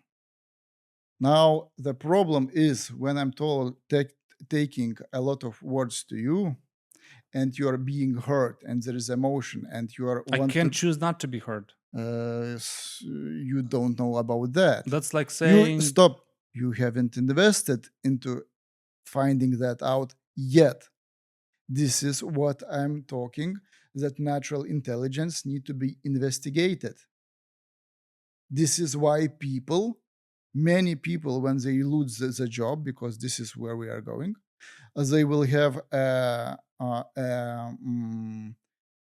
choosing between not surviving and going into depression and completely destroying themselves, or understanding, well, now I have free time, let's explore what's inside, because we are putting too much ideas into artificial stuff. Let's go into natural one.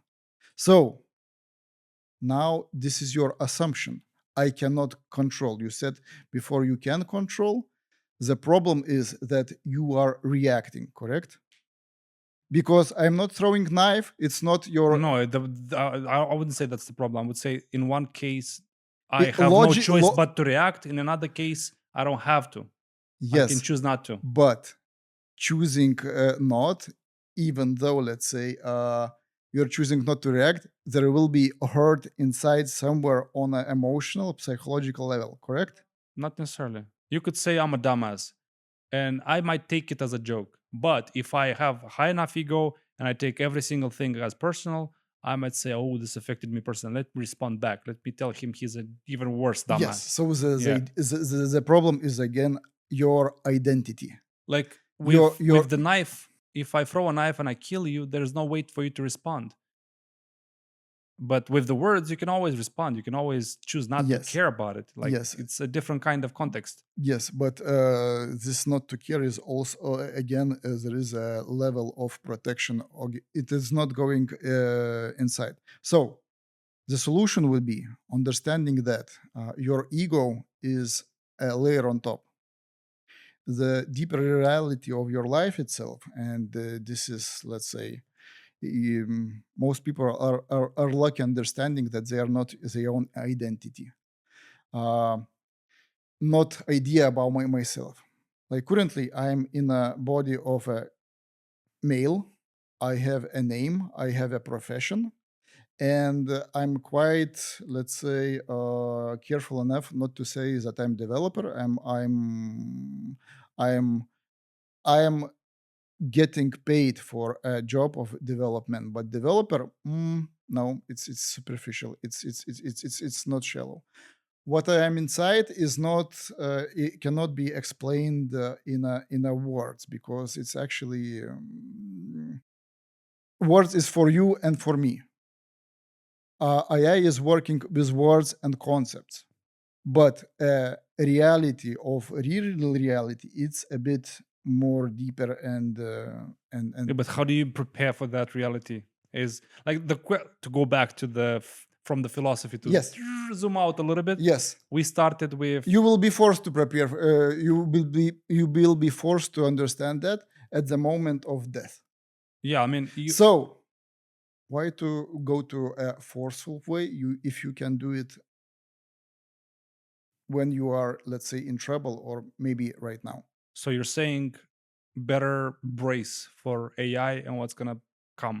No, it's better to actually understanding what are you, what you see. The word person. Do you know what persona means in Greek, or I think I remember, but not exactly sure what you mean. it's a mask. Persona is a Greek word for a mask they were using in a theater. So Yeah, there yeah. was a very mad mask, sad person mask or a joker mask, and this was a persona. Now this persona is our ego, and beneath that, between this mask, there is something inside of us that is making this body alive. We can live without our ego, but not without us. So this understanding what us is a huge achievement for, let's say, person life. Okay, let's say I go down the stairs to the deep levels of understanding who I really am. Yes, How is that helping me and benefiting me to survive 2026 and whatever the fuck is gonna come my way? you will not be caring so much to survive because you understood the bigger game of, let's say, of life. Yeah, but You I'm will. fucking broke. So what? Many people before were completely broke and somehow they survived and until they had to die. Yeah, but that's like I would say like we seek comfort as humans, right? We Yes, seek a better life, a better. there is a problem in comfort. There There is is no a problem in growth. comfort, There is but no growth. it, yeah, but at the same time, you want a better phone, you want a better laptop, you want a better life for your kids, for your wife, for like you want a better car, like you want a better future, Yes, meaning you want comfort. yes, And is that a negative thing? You could say so. You could say it brought us in a situation where we become so weak that we've become too vulnerable. yep. At the same time, is it a bad thing? Not sure. There are, if you look, for example, into Africa, Yeah. they don't have too many, let's say, materialist Diseases? stuff, Yeah. Ah, you mean but material stuff. they are quite the most happiest people Yeah, in but on they the also planet. like suffer from the shittiest diseases because they don't have vaccines. They don't have. Well, there is a trade-off, but if you Yeah. are checking the levels of emotional, let's say, connection with people and things, things are actually in between of a real connection. Yeah, We but have. that's not quantable. Like you can't tell whether you have a better relationship with your, I don't know, spouse than if another guy has a better relation. Like you can't measure that. You can't say Very somebody is happier than you. very nice question. Yeah, Why do you measure? because you that's what you begin with. That the people from Africa have a better this, better that, better Yes. that. Why do you measure yourself with other? You This is. started measuring it. I am comparing. I'm Yeah. showing you the, let's say. So Yeah, but how do you measure that when you're comparing? uh, okay. So another thing of discovering what is inside is actually discovering that there are processes that against you. For example, measuring yourself with other person is very bad thing, Why? because you will get into envy So one what? time on or the other. Yeah, but if I see somebody who has, let's say I'm a fat guy, if I see somebody, I envy him. At the same time, I like him in the sense that his body, I want to look like that.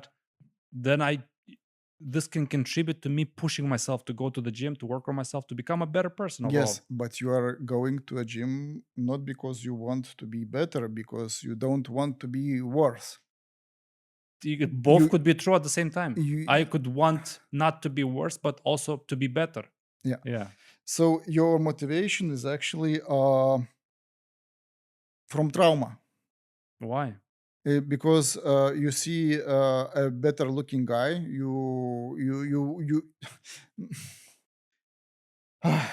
see there are a lot of things happening around. I don't see. Most of the time we are seeing what is around, and we are not noticing that a lot of things that is happening around is just a mirror of what is happening inside. So it most of it the can be problem, true. It can be what true. Yeah. most of the problems we have outside is just expression of what's happening there. So what I see right now, people are unhappy. They are finding losing the trust into governance, because governance always tries to control, and let's say they want to survive, and they were trying to fix one thing and breaking another thing. And people are still hoping that somebody solves their own life problems, and in reality everything, all your problems are available to solve by you. Yeah, I And agree with that statement. Like and nobody's coming to save you. You need to save yourself. yes, and especially this understanding of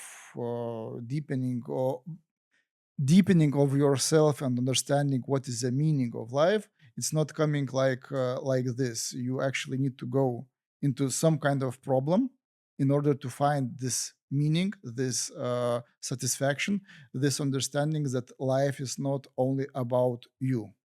No, I totally agree with that. You like self discovery is a lifelong learning process, Yeah, but you need and to discover it eventually, hopefully, yeah, this lifetime. you need to allow a window of opportunity of being changed and convinced of a different like you just need to switch lenses sometimes. What happens with software, it's what happens with any skill you want to pick up, is what happens with your like I don't know like even you as a human, as a person, if you will. uh I try to do that, to practice that myself. To some extent I agree with what you say, uh like whatever we express on the outside, the material stuff, if you will, is just a microcosm of whatever already happened within us, Yeah. slash what wasn't fixed in us. And you always need to work on that. But at the same time, you also need to be mindful, prepared. Yeah, it's an interesting podcast because we talk about so many things: tech, non-tech, future. It's a wonderful conversation. I'll say that. uh, what I'm seeing right now, for example, and the same was actually when I was studying what is me and how it relates to life. We are putting a lot of into survival mode, and most of the time you need to check what is inside, what is trying to survive, and what is will not survive anyway. We're all gonna die anyway. Yes, So hopefully, it's a fact. You cannot escape death and taxes, yeah, no matter how hard you try. But at least if you're gonna die, then live a life worth living. yes. So Like try shit out, have fun. Well, there's stuff you don't have to try. You don't have to try to know that it's not good for your health, for you in general. yeah. At the same time, like allow a window of opportunity, of change, of seeing things in a different way. So this Yeah. you see this crisis that is coming. You never know how it's going to happen. For example, even this the worst thing that happened at last century, Second World War. Europe united into one thing, and at least for a uh, couple of years, there were no wars at all because everybody agreed. Well, that stuff was bad enough. Let's have And then Europe has like, what's the result of that? Everyone's more pussified. You have countries with basically on the brink of inexistence in terms of civilization identity and whatnot. Like you have to look at things through two lenses. Like what did we get? What yes. did we lose? So we don't know if this is good or It's bad. all energy. We're just transforming from one form to another. You could say So that. you get this beautiful Europe, prosperous and whatnot. It creates weak generations, which creates a different time, right? Yeah, yeah. And then you inherit that bad time. So this energy that you are telling, people needs to be more familiar with this energy more than the idea of myself as a person, as a man, as a woman, because this identity that I'm just idea of myself, without seeing that there is a energy inside you that is not a person, that doesn't have a memory, that doesn't need to control things. That thing is actually already there, but you don't see it. You are blindsided. Because you never think about it. It's like you're always in motion. Yes, You're this is always in motion until you're not. this is a problem because there is this also from those books that I was talking you about, and my mom said, "Well, stop it, find out for yourself and tell me the real thing." Most of the time, people are afraid of death. Yeah, because it's a natural instinct. You want to. sustain your life for as long as you possibly can. Yes, Even your body tells you yes, that every single day. but you see, they even afraid to talk about that. Yeah, like I said, any verbal expression is freedom of speech, which everyone should have the right to exercise. So that shouldn't affect you if you talk about it or somebody else. Like, I don't see that as a problem. Yes. So, what's happening everybody is afraid, let's say, or it's uncomfortable and so on. Nobody wants to experience a losing thing, let's say. The problem with that you are not familiarizing yourself with this thing. Your consciousness or your idea of yourself is trying to avoid it as last as possible. But there is a birth of a child from a female's body. Uh, it's birthing into our world. What will happen from a perspective of a woman's body inside to a child when he's born? I mean, it's already happened. It's the final result. He's getting born. He's getting Yes, out. he's getting out into here. What Yeah, happened from perspective of a stomach? something was taken. Obviously, like, How we call it? what do you mean? He burst out to here. He was born here. What happened inside? He was already born. Whatever happened already happened. No. This is, you see, you're avoiding the obvious. In order for a child to be born into here, Yeah, he needs to come from woman's body, correct? yeah. From perspective of woman's body, what happened to a child? I'm not understanding the question. I see that. He was born. It's a No, fucking no, no, event. no. He So was born yeah, for you and me, but he was living in a woman's body for 9 months already. yeah. That's a medium where he was able to grow Yes, to the point where you can no longer facilitate that. He needs, it's like a plant, like when it grows in a small vase, yes. you need a bigger vase, right? He was there. The way to do that is He to was get it there. out. He born into this place where we can see it. From a perspective, another person who is there. What happened to that one who was born?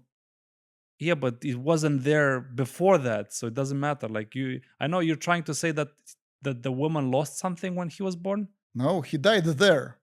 He didn't die there because, like, he swapped environments. That's it. Exactly. But you can't say that he died there and he was a person there and he's a different one when he was No, born. no. I'm telling that there was a living organism there. It's the In same. order for him to be birthed here, he had to die there. I don't agree with that approach. I don't. I see that you don't. But before that, you didn't even understood the question. The question It's is because a I bit don't tricky. acknowledge that premise. I think it's the same living person who was there. It's exactly the same living person when you're a fucking spermatozoid, right? Yes, It's exactly the same. It's just a different scale of person. exactly. And at that point, it already no longer was possible to go over 9 months. So it had Yes. to go out. Don't you see that birth and death is actually almost the same thing?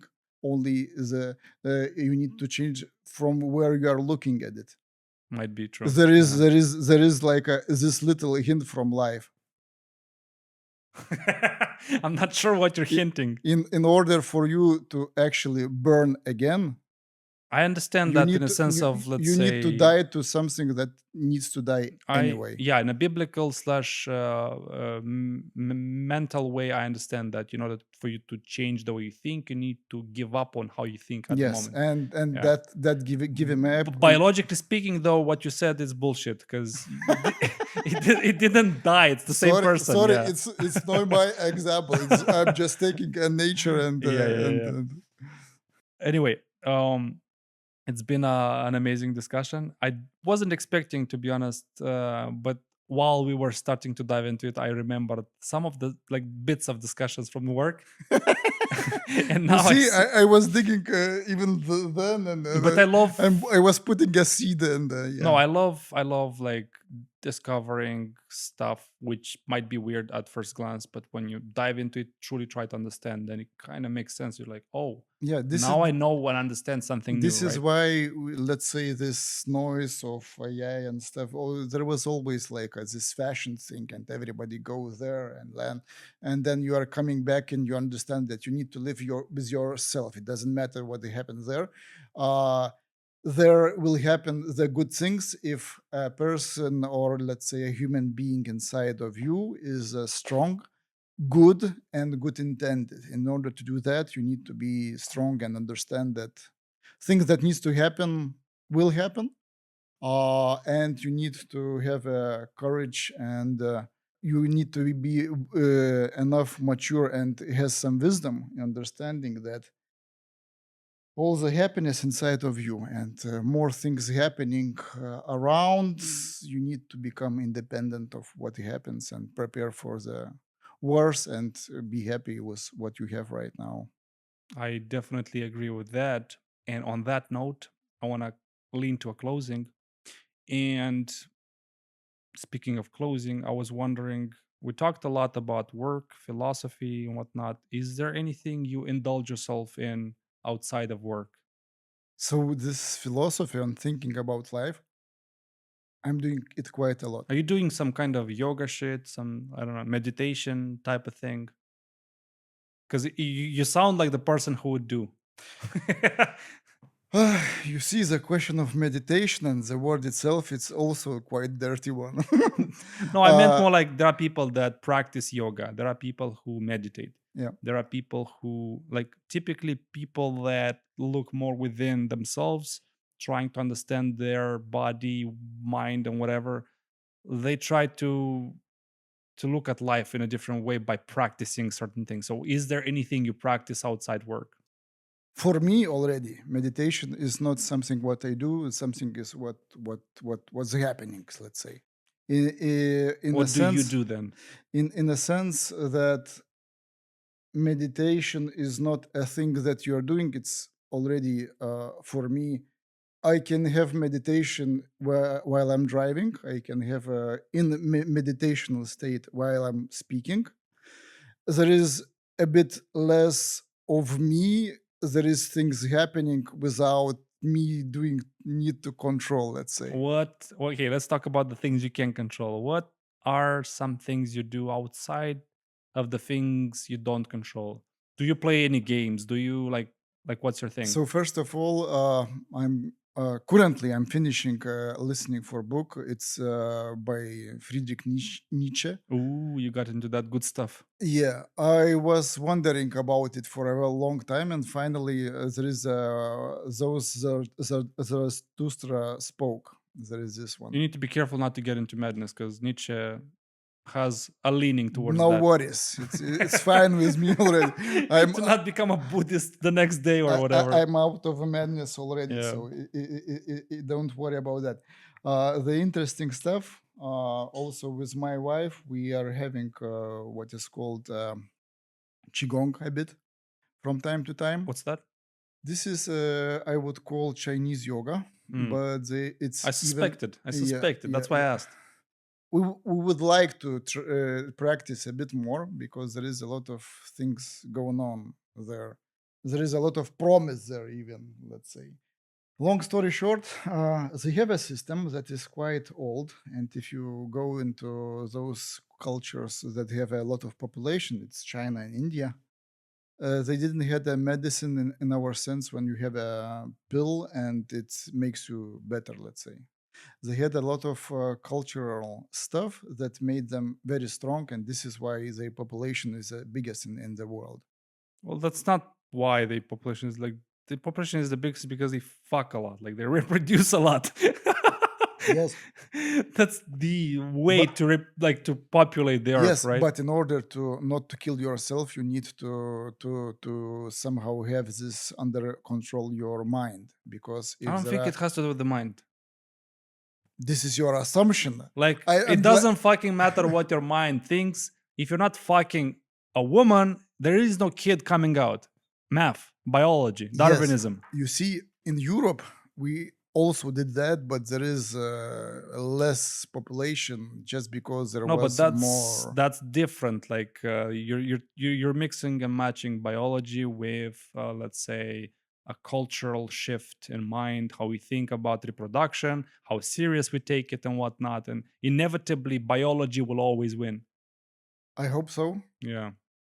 Anyway, to end up on a more positive note, maybe not, who knows. The question which I typically tend to ask everyone of my guests is there any piece of advice you want the audience to live with, whether that's career oriented or personal life or just advice in general? In order to improve things, especially if you want to have them improved around, you need to improve yourself. So this is like, there is a possibility to go smaller steps always. There are a lot of books, there is a lot of, everything already written. And even though we think that these things is never happened before, or it did, only we are not aware that it did. It had maybe a bit different shape, a bit different culture, but most of the time it's the same. So you want to improve career, you need to check what is needed. Currently, especially in IT, more valuable will be a thing with human. Soft skills will be more important than hard skills, because hard skills are improved, multiplied by a tool that helps you to do faster, not always better, but anyway. And soft skills, human skills, they will be demanded even more, especially with people who are disconnected from each other. Yeah. So improve yourself and life will improve. That's a very beautiful piece of advice. Yeah. Like I said in the beginning, it's been my absolute pleasure to reconnect. It's been quite a while, a lot of stuff to catch up. Still not enough time to talk about everything. Well, but it's been my absolute pleasure to have you on. And with any other opportunity, I'm happy to do another one. Good. Yeah. Let's do it. Yeah, more philosophy on its way. Philosophy is a in my life, it's quite a big thing, let's say. Yeah. It helps a lot. It's just where to move, what direction, because you can take that, another woman, another child, another idea, another business idea. Well, most of the time, everything that you need already here, you need to connect to that, what you are, what you is, and how actually see what are extra processes that you don't need in your mind. You cannot control them, but you can be aware, and they are, let's say, settling down a bit. Yeah. On that note, I will end once again by saying thank you very much for coming over. It's been my pleasure. And for the audience, this was VUnstaged. Keep your mind open and your source unstaged. And do me a favor, if you liked the conversation, if you find anything valuable, make sure to hit that like, subscribe, and leave us some comments. So I'll see you in the next one.